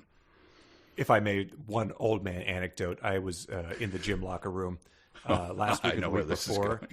And this, everything about our stereotypes of them are true. Old guys putting their legs up on the, taking phone calls while flopping around like that. I did not see the person using this, and obviously I didn't take a picture of it because you don't want to get banned from the gym. There was a bottle of some sort of foot powder that, if it was not, something Mr. Burns used, it had the old-timeyest name. It said something like practitioner's strength on it, and was just the most pure old man product I'd ever seen. And I so desperately wanted to see who was using it, but I had no connection to who it might have been. But I tried.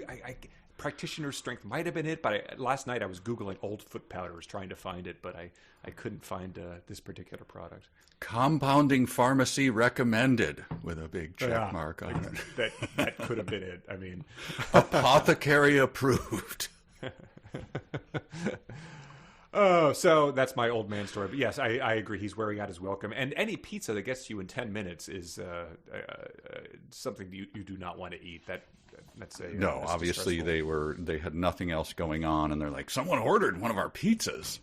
Well, get it to them quick. I mean, they're only good when they're really hot. Then they really start to. She says that Miles came over for Corbin's game night, and that they've appeared to have mended their fences. And Cap says, "I bet that boy thinks about you a lot more than he lets on." And she says, "I'd like to believe those words." And he says, "But if he doesn't, you can't be mad at him for it. What part of the agreement now, was it?" So Cap's well versed in her agreement. He's up on the Bang Buddy Treaty, the Pound Town Pals Accords. He's really good, qualified at giving advice here. She's like folding up her pizza and going like, "Oh yeah, the arrangement. Like he can just anytime he wants. Like I'm available for full out. I mean, okay, I get it. I know those arrangements." Yep. I fought in World War II, but I'm familiar with your F buddy thing here. So, And then this is where he gives her the squeeze the lemons line. That is just a beloved piece of Coho lore. So if you ever see a sticker with that in a car thing, do some things to that car. I'm not saying to key it, but the person probably deserves it. When I saw it again, it did make me think, when life gives you lemon, make sure you know whose eyes you need to squeeze them in. Now, we all have had when you're, doing a grapefruit at your table and you're trying to, and then all of a sudden the person next to you goes like this. It's fairly random. Like, how do you squeeze lemon juice into someone's eyes who is watching you cut a lemon in half and start to approach you with it? Aren't you kind of like, what the Cap? What are you doing, man? Like, get the hell away from me. And it's pretty easy to avoid, right? Like, how do you get the juice to like shoot out at their eyes? That's a very good question. Clockwork Orange again, to reference it. Those type of machines, you hold it open and then tilt the person back in a chair. Okay. God, I mean, this is not pleasant, but like you putting me into this machine was more unpleasant. Like the struggle that was required to achieve that was really the punishment here. Okay, so now I was really happy about this next segment. Yep. Happy and surprised as well. Very, very surprised. The mother, Tater's mother calls. Mm-hmm. Tate, oh my God, Tate, her voice is panicked, which causes me to panic. A plane crashed about half an hour ago, and I can't get through to the airline. Have you talked to your brother? Finally have something. We have the inciting incident for the book. My God, it's been at long last, but this tragedy has struck. All these things will be justified. We'll get her to see beloved brother. She'll now have to carry that 2-bedroom San Francisco apartment all by herself. Yeah, as soon as the pilot's out of the picture, they charge you market rates. There's no more discount on board. Yes. And I just want to say that the way she gets this information, her mom calls again, but she has made it into the kitchen where she hears Corbin, her 26-year-old brother, 25. She hears his landline phone ringing, and then the answering machine on it picks up. Mm-hmm. It's correct. That is correct? Yes. Yes. I was just like, reading it again, I was like, is she calling her mother? But no, her 25-year-old brother has a landline phone and an answering machine. So that is maybe that's a pilot thing. I don't know, but it threw me for a loop. It was one of the biggest surprises in the book so far. The answering machine, by the way, I kind of remember when that went away. That was a long time ago. You ring into your messages. Even that's pretty old-timey, right? Oh, I mean, but if you some people still might prefer that. I'm sure they still probably offer that service, where your messages are just in the cloud or whatever. If you don't, for whatever reason, have a cell phone, which I'm fine with, but answering machines themselves. I mean, I guess I bought one in 90 or something, maybe. Yeah, I did have one in 2002 in college, but for absolutely the last time.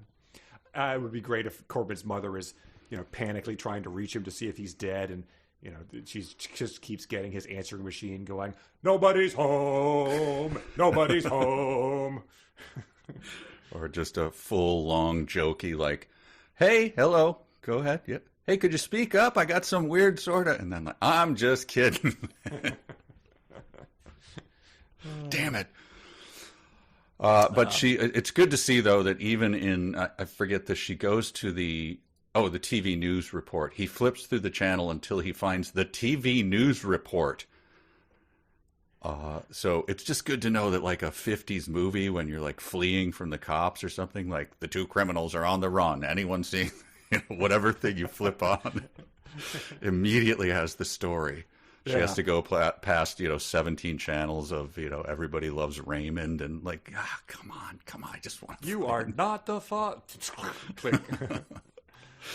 Oh, the Astros are playing almost to an empty stadium. Like, that's Miles who comes over, who does not have any sort of immediate through line, a pilot's group chat, some sort of intranet he can check on to do this.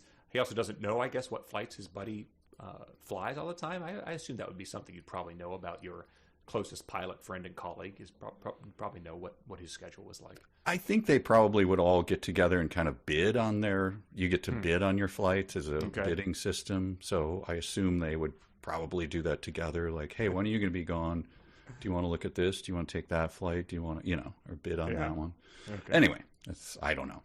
Right. Or he's like, he knows in his heart. He's like, well, no, he couldn't have been on that flight because Corbin was going to Sioux City, and that's where I told him that he shouldn't go to the Chili's because the waitresses are a lot hotter at the Applebee's, but I can't admit that, so I have to pretend that I don't know which one he was in. So, oh, man, really hate stringing her along like this, but I can't tip my game here.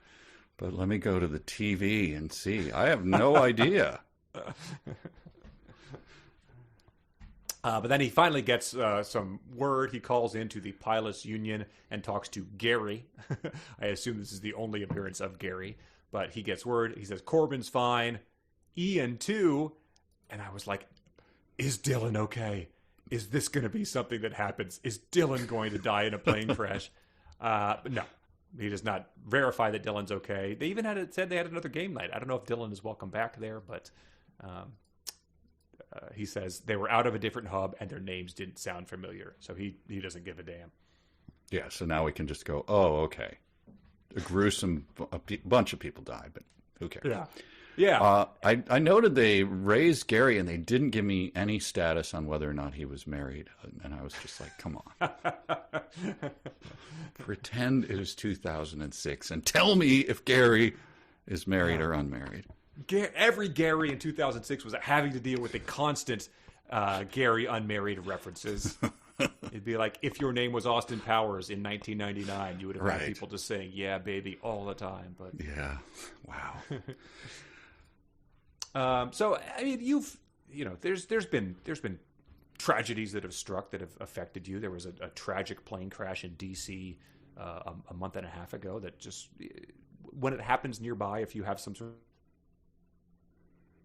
of connection to it, it does affect you more. This guy's a pilot, so you'd figure that any plane crash that for even a moment he thought his friends were involved in would just leave you sort of being like, aghast, shaken, needing a walk around the block, smoke a cigarette or something.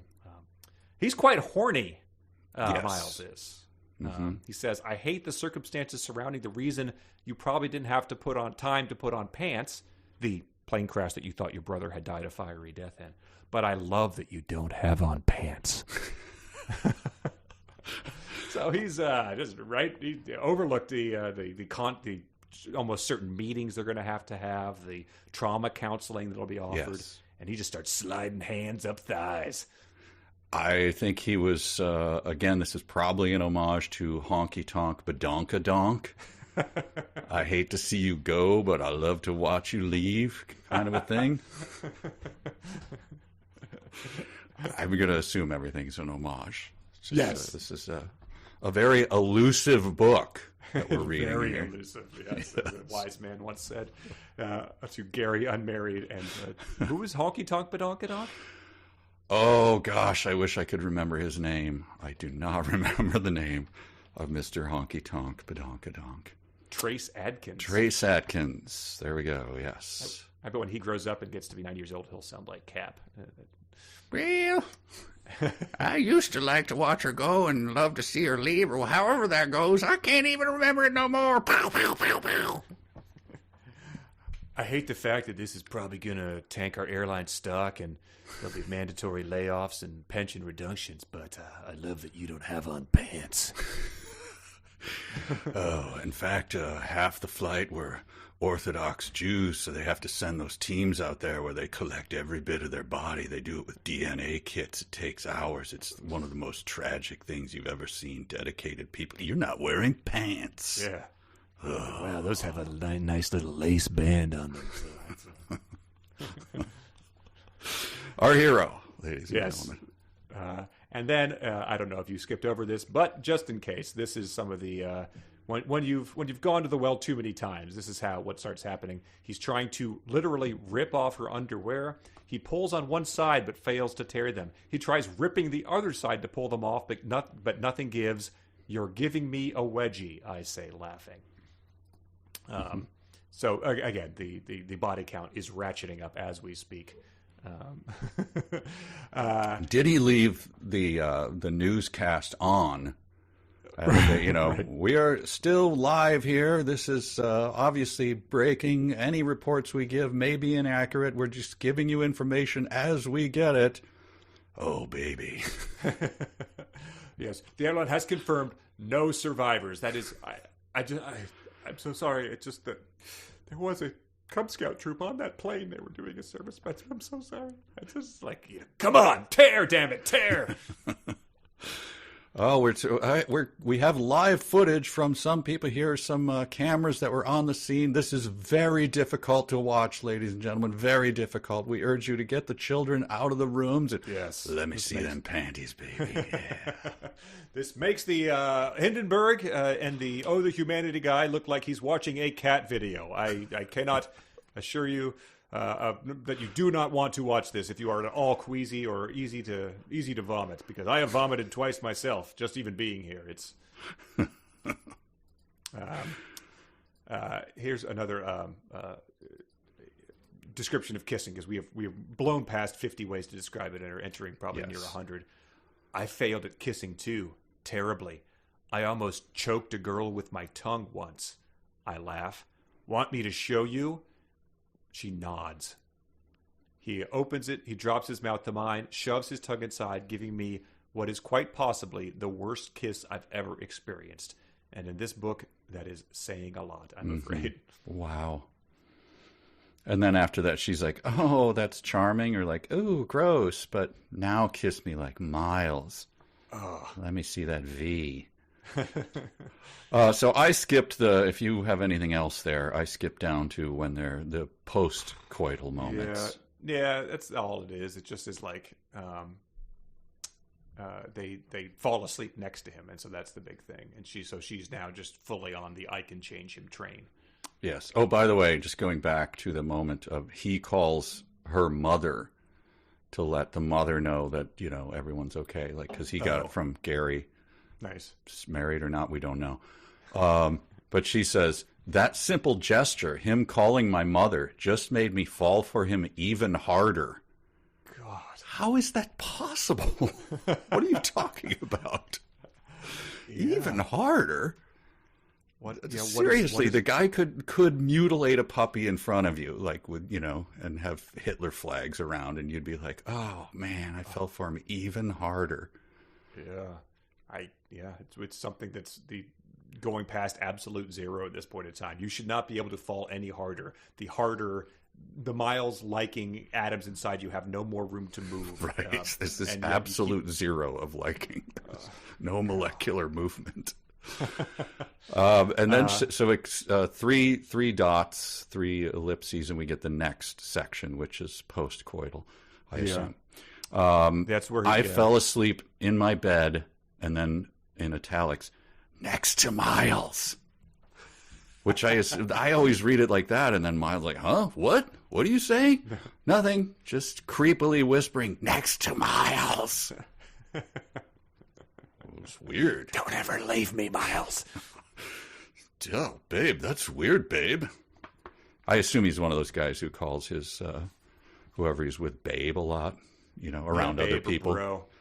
Yep. Jeez, babe. What do you think, babe? Stop saying that word. Anyway.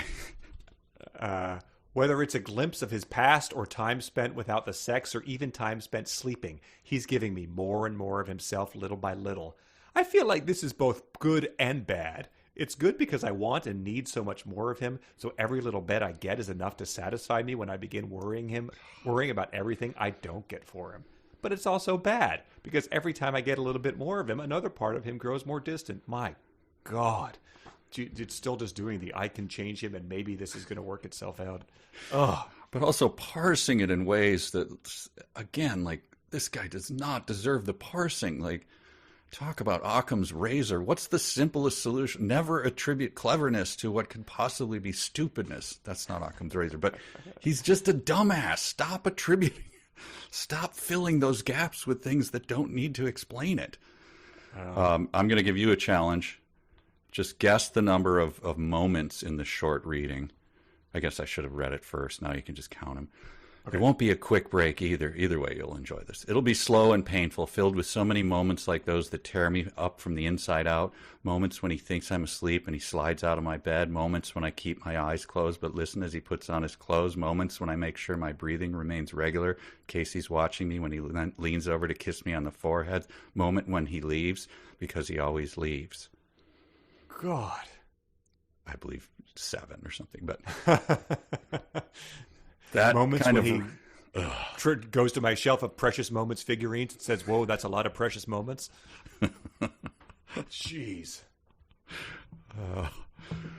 Moments when he watches the movie Memento and says it's his favorite moment in the film Memento. When moments.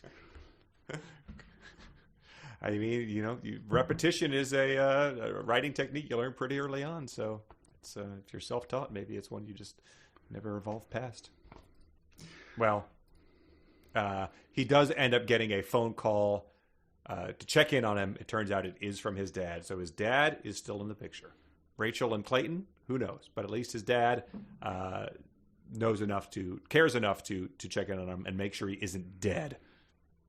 Oh, his dad. Yeah. Okay, dad and Lisa. Yes. We don't know if Lisa's alive. We don't know. Lisa might have, run off with a guy who looks like Miles, age 25. So, okay. Lisa. Exactly. Who knows? Yeah, if something bad happened to Rachel and Clayton, it could have also affected the marriage of Dad and Lisa. What if it's still his future wife, Lisa? That's possible, right? We didn't see their marriage. We didn't see it. They said they got married in Vegas. Oh, they said that's right. They said they got married. Sure. Damn it. But I mean, destroys my theory. If his son, if the dad's son Miles got her daughter pregnant, like changed the trajectory of her life, moved him into student housing, and then she dies soon after that, I feel like that's something that Lisa could easily blame on the father for not raising his son right or not, hitting him harder. That's true. All right. So chapter 28, we're getting there, folks. Boy. We're getting there. These are short, so we only have one real chapter left. But this one starts with, again, a weird fixation of this book. What if he turns out to be gay, Rachel asked me. Would that bother you? What is this again? What? Your baby? But your 6-hour-old baby? What? Maybe the drugs are just not worn off her and she's just spouting incoherent drivel? I don't know. It just seems like an odd obsession of the author in a weird way. It keeps putting this on people. Or it's comedic effect is what she's going for, but it seems rather tone deaf. And he says he can believe whatever he wants. I just want his beliefs or lack thereof to make him happy.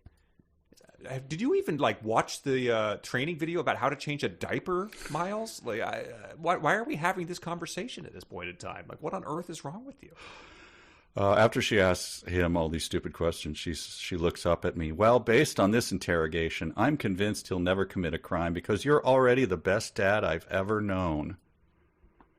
I mean, that's a low bar, but based on that interrogation, that's all it takes? You're the best dad? Yeah. Man, I could have stopped. Why did I raise my kids? I could have just left. Best dad. Yeah. See you later, man. Going to Vegas. That's where I wondered, are they going to divorce before or after he fails out of school in the first semester? That was where I put the bar at with these two idiots. So he's crushing all over her. Well, is Clayton in the room? Yeah, she's holding They take the baby Clayton out for a 372 first, which is his circumcision. His circumcision, right. Okay. Which, again, is played for yucks here. Yes. We numb him first. Okay. And then they talk about how circumcision is emasculating and everything. The author who calls Thursday night football games game nights, tries to get some guy humor about, they're going to snip your wang, buddy, but hey, when you get involved with girls, you'll thank me for it. You got the snip, huh, buddy? Welcome to the club. And then I think there's almost sexy time between them, which... Oh, God. She grimaces. I don't feel sexy right now. She says, my stomach is flabby, my boobs are engorged, and I need a shower so bad. I mean, that does kind of describe Grimace the mascot, Not very sexy, flabby stomach, boobs engorged, needs a shower. Purple from bed sores. That's Grimace. Yeah. Well, hey, I'm into it. Oh God. But yeah, he still is like, how long do they stay like that? Huh? But then, like a dog who can't stop chasing a car, he says, I'm just wondering if your mouth hurts like the rest of you hurts, because if it doesn't, I want to kiss it. Like, it does hurt, actually. I like bit my tongue during the second set of contractions, and I do not want anything sexy to happen right now. My episiotomy. Okay, all right. I'm not feeling sexy at all anymore. And what else happens? So they do it. He gets a text from Ian. Oh yes, yeah, I've got it here. Yeah. Okay. He got snipped a few hours ago. Took it like a champ. Ian. Ouch. I'm coming to meet him tonight. I'll be there after 7. See you then. My thought was not exactly like the correspondence between Philip Larkin and, say, Kingsley Amos or whatever. Or worthy of books. Shall we publish the entirety of the communications between Ian and Miles? For they are rich. Let's read them. Got snipped a few hours ago, bro. See ya. Who? Oh, right, your new baby. Oh. Ian sent a bitmoji of himself holding an enormous pair of scissors. Miles laugh reacted. Oh, boy. That's all I have for that. His dad comes in and tells him that he's proud of him. Oh, yes. He says, "It's I didn't want this to happen. It's no dad wants this to happen before his son is ready for it." But he says, his dad then says he wants to talk about their mom together. He has something to tell him about that, and he says, "No, Dad, we've got to draw this out for a few more chapters." Yes, I don't want to talk about it. Save that, please. It has to happen because I've committed to putting one of these in between all the present day chapters, and it's pretty thin gruel, and I'm drawing out the car crash. So, but I have new information. Please, we are going to meet that out very, very slowly. So that takes us to chapter 29 in the present, the last long chapter of this one, which, again, something that just makes you angry from how the story is told. Miles invites Tate via text again if she wants to come up and take a swim on the heated pool on top of their apartment building that she was unaware existed. Did not know that the building she lived in had a heated infinity pool on the top floor.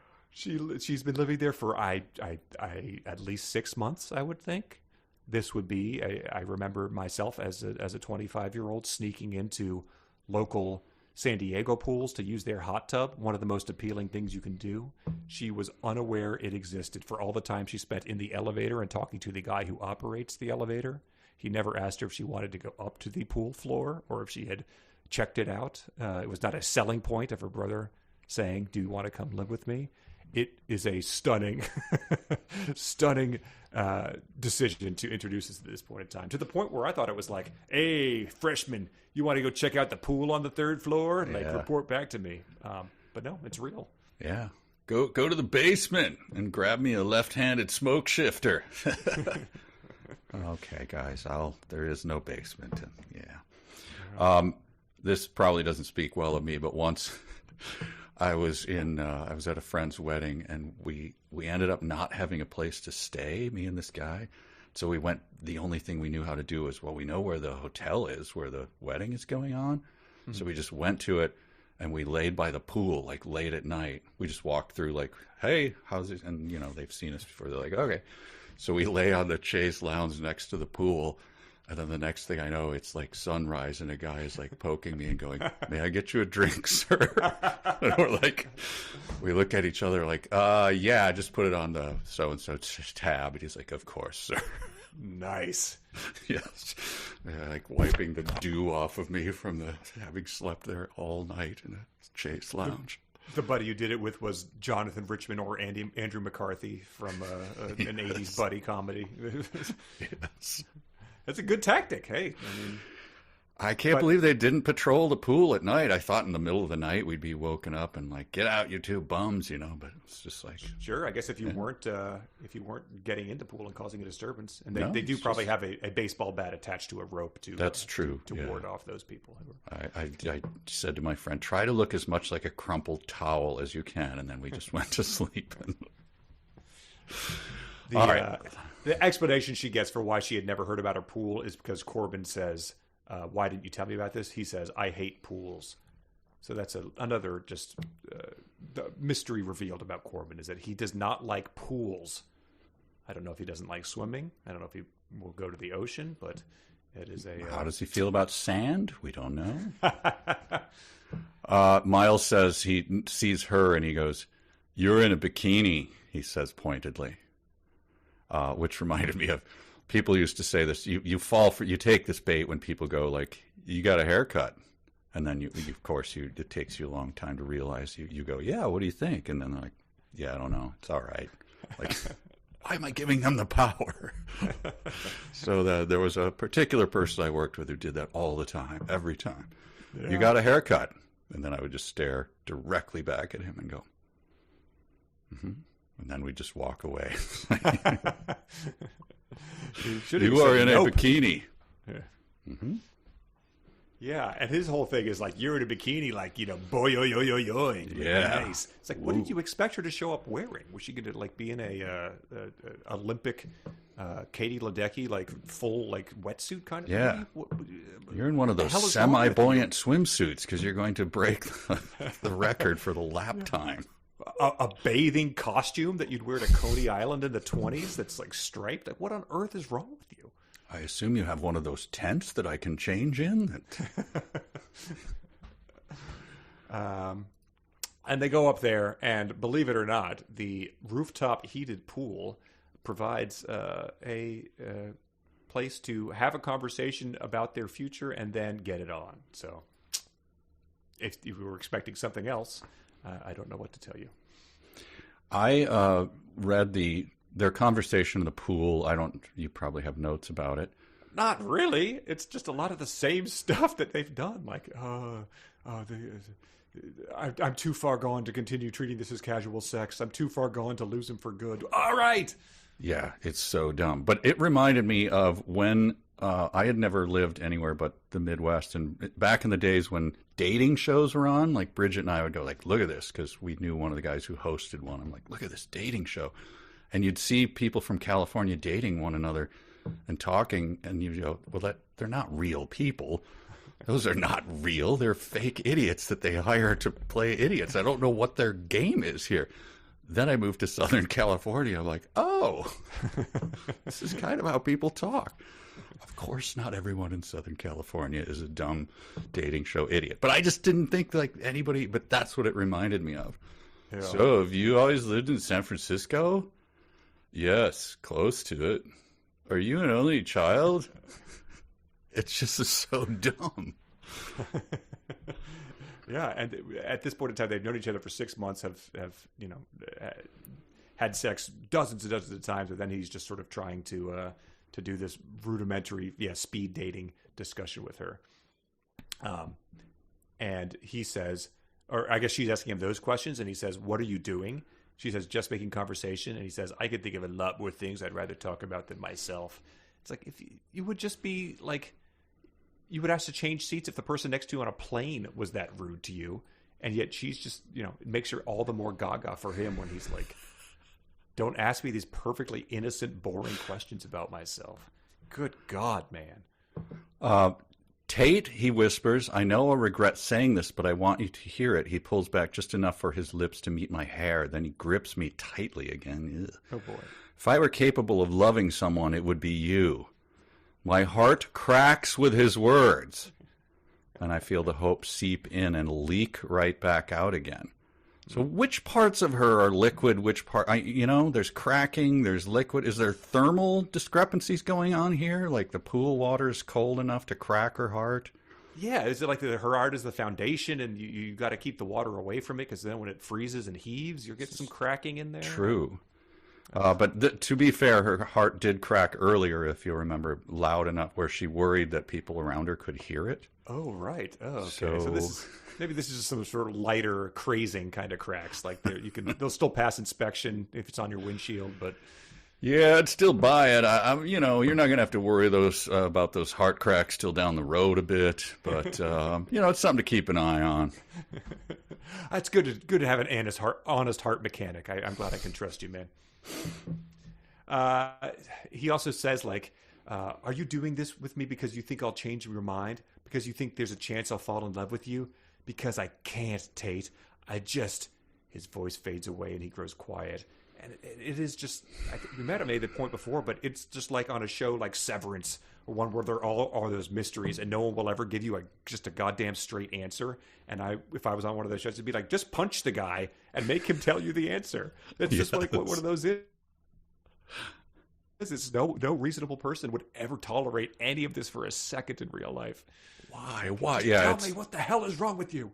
It's kind of like, horror movies, in order for them to work, obviously they have to be sort of closed worlds.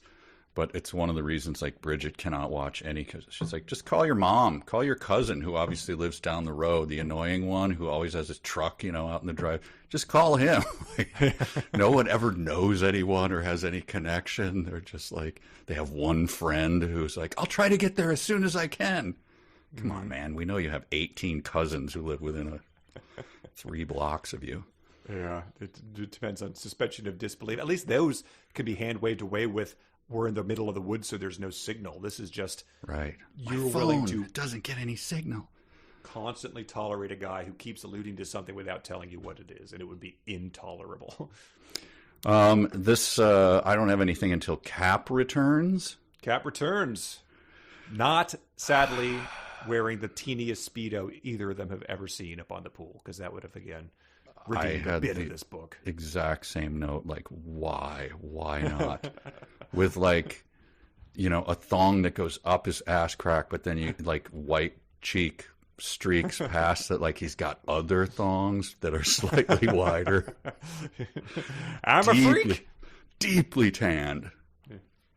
And with quite his wrinkly. Bottle of powder, to put up on the. Yeah, but he says, Cap says, taking us both in. Anyone ever told the two of you that you make a pretty darn good-looking couple?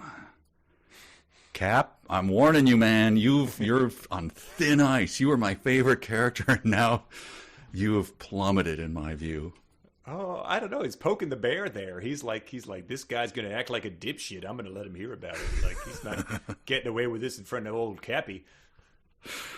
Oh, yeah, but just, well, I guess it's bold doing it. I assume he's wearing a swimsuit of some kind, not his, elevator thing. So when does he come up? But like he sleeps in the chair, but then occasionally he goes up to the top floor and checks on the heated infinity pool as well. Yeah, he went up to turn off the hot tub jets, but I guess that was maybe just a pretense of him. Maybe he's wanted to catch a glimpse of Tate and her, in her hot stuff. You are wearing a bikini, said Cap, pointedly. He then waggled his eyebrows for 5 floors of an elevator.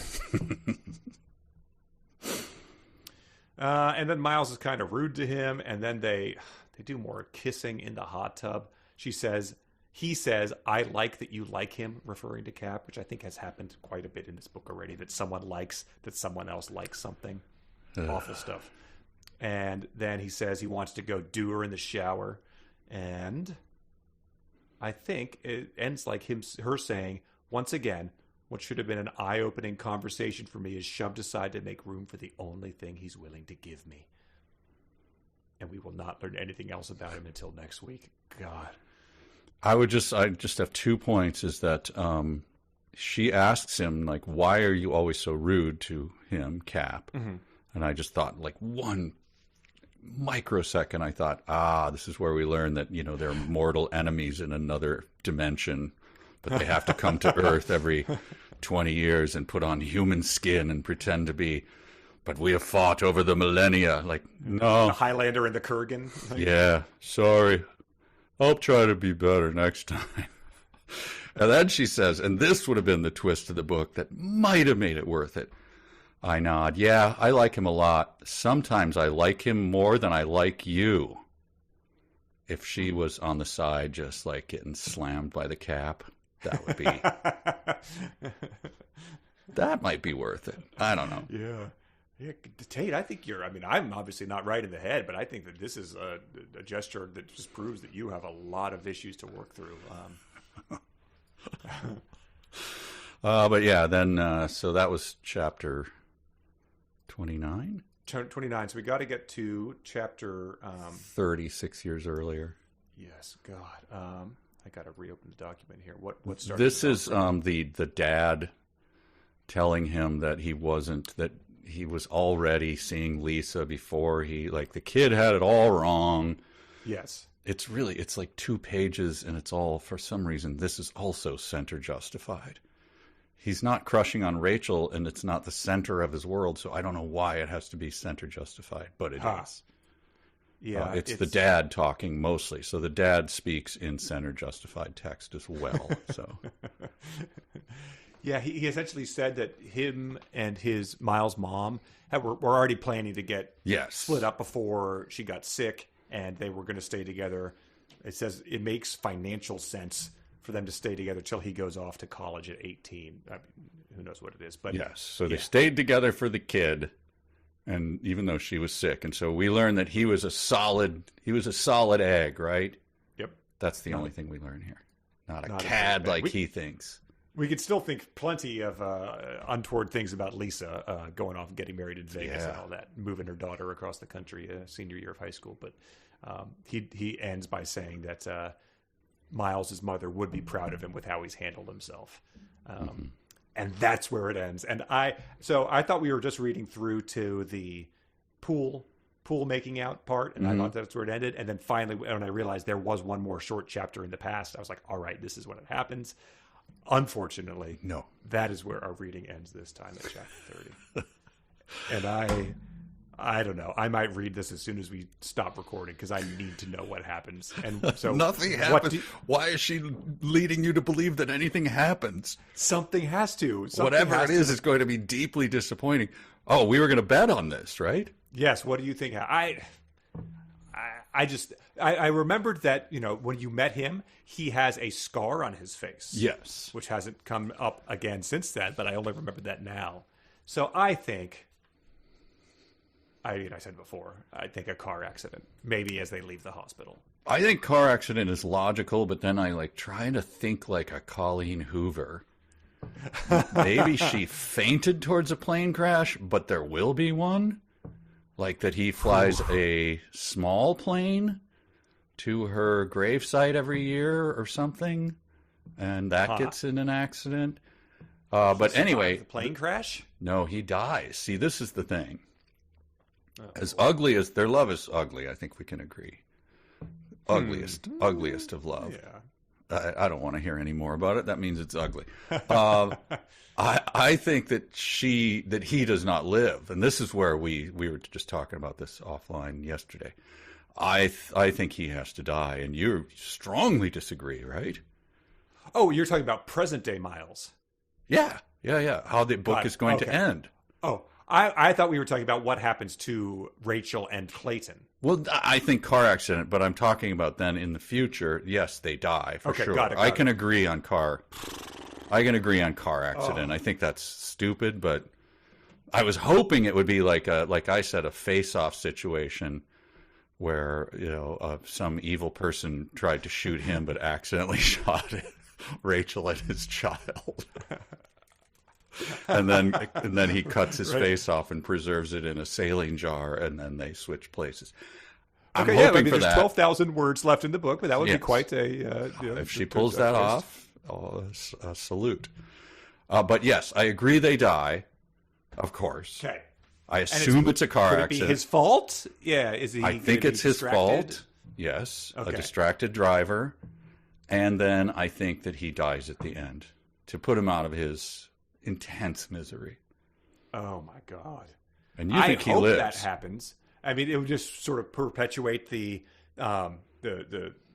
sorrow and stuff. So then we maybe get an epilogue that's 6 years in the future, and Tate is grepping a doorway. She's got a Lady V, and there's a new hot, doctor that's moved in across the street from her, and the ugly love just perpetuates itself, man. Yeah. Either way, I'm going to say he's dead at the end. Wow, I think they get together. I think she knows. She fixes. She knows the hog's favorite flavor of slop here, and I think you gotta give him to a happy ending at the end. Bridget just finished reading. Is it Rebecca by Daphne du Maurier? Wow. And she said it's really good, and it's all of these things like he's tortured and he's, there's tragedy in his past and everything. But this is like at an old manor and going down to a boathouse and like gothic, and she said like really good prose and everything, but I don't know, in the book she didn't say whether they end up together, whether they die tragically or something, but I assume that he dies. Yeah.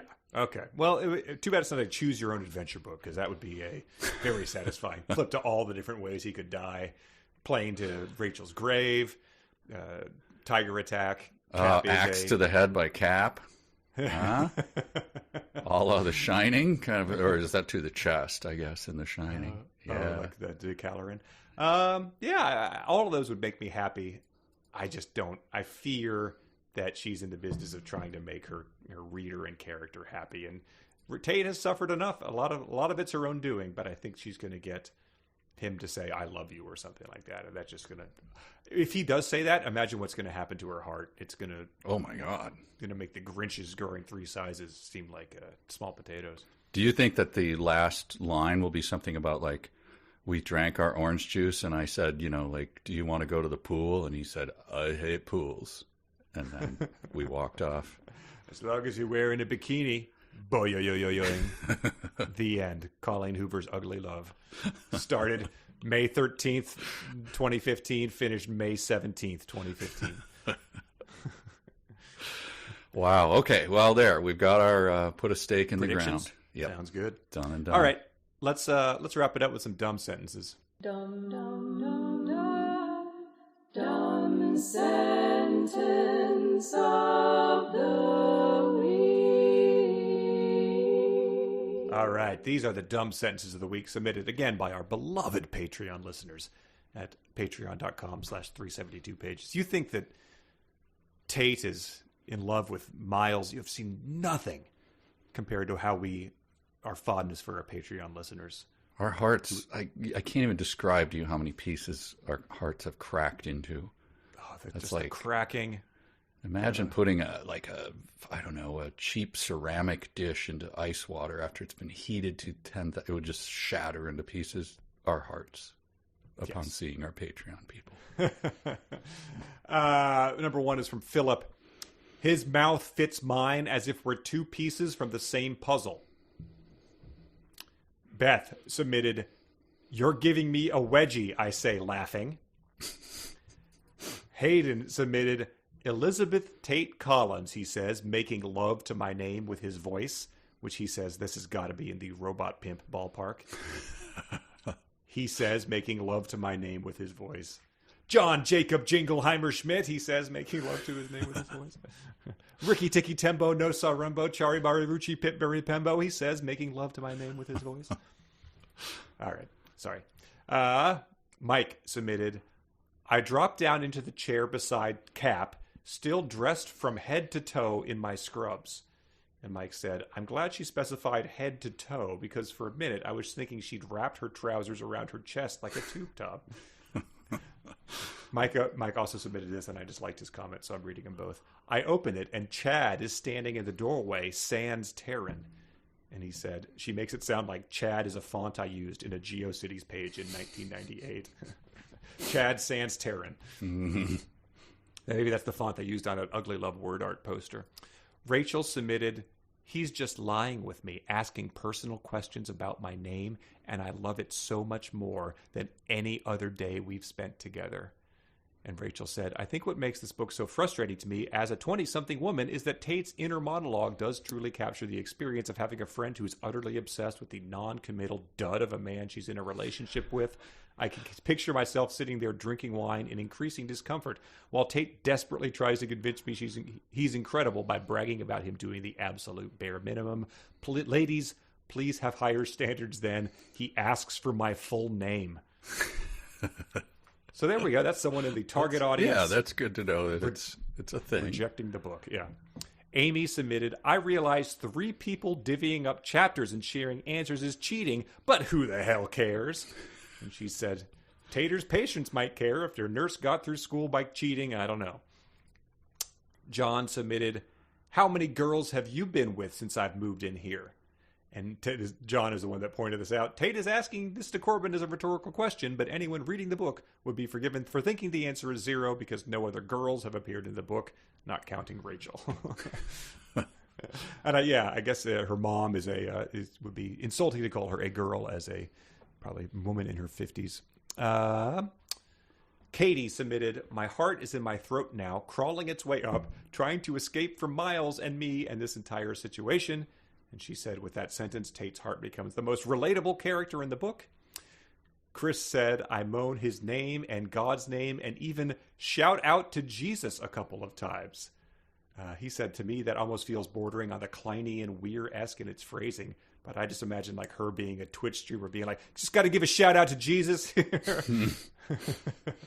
Janelle submitted making love to my name with his voice. We covered that one. She also said that her husband tried to say the line to address her as if he was making love to the name, and she did not respond favorably to that. Andrew, her husband in question, said, I fall in and out and back in love with that answer, was his dumb sentence. Wow. Ron Vieg said, his eyes fall away from mine and land on my chest. And Ron Vieg said, I get what she's saying, but there seems to be detached body parts dropping all over the place in this book. Jim submitted, she only cares what I think, and I only think about Rachel. And he said, Miles just summed up the entire book in 12 words. Selena submitted, I continue making my plate of food, as if his being here after weeks of... Oh, wait, this is 2 sentences. She thinks that it is missing a comma. But it's 2 sentences. Okay. I can't do it. Violation. Hit the Family Feud X button. Jeff submitted, he says, pulling me onto his lamp. I hate the circumstances surrounding the reason you probably didn't have time to put on pants, but I love that you don't have pants. He said, just another example of the scintillating dialogue that's garnered Coho an estimated net worth of $10 million. He was curious how many times the phrase, love that occurs. Like, I love that about her. He thought it was upwards of 30 times, but he didn't have an ebook copy. It occurs 14 times. Okay. I love that about her. Rick submitted, we open our mouths at the exact same time and completely devour each other. He said, I think that happened in several episodes of Ren and Stimpy. Amanda submitted, he's just lying with me, asking personal questions about my name, and I love it so much more than anything. We already had that one. Daniel submitted, every single one of his admissions should be a red flag, since they were all also coupled with the hard truth that he doesn't plan on loving me or having a relationship with me, but the red flag doesn't rise. And he said that was a sentence that convinced him he needed to destroy this book once we're finished reading it. It deserves nothing left. Go to hell, Coho. That's a good one to wrap up the segment with. Wow. I just have one, since it is a sentence. It is its own sentence, capital, and a period at the end. Floor sex. Wow. Takes on a whole new meaning after having read the Willow book as well. Yes, indeed. Maybe Miles has become the floor, and that was breaking all new ground in deviant art. I forgot to specify mine. It's probably the first time I've ever blown it, so I hope people can forgive me. I think there's plenty of dumb sentences to choose from, so I think we gave them what they came for. All right. Well, let's kill a young mother and her baby, folks. Let's. We have that to look forward to for the next time. Can we get that one in isolation? Yes. Just one more time. And all right, let's get that clean. Okay. You can make it the message on your answering machine if you want to isolate it and use it for that. All right. Yes, I agree they die, but I think he dies at the end as well. And you think he lives. All right. Even better. See. Okay. So long, Thanks for everyone. listening, people.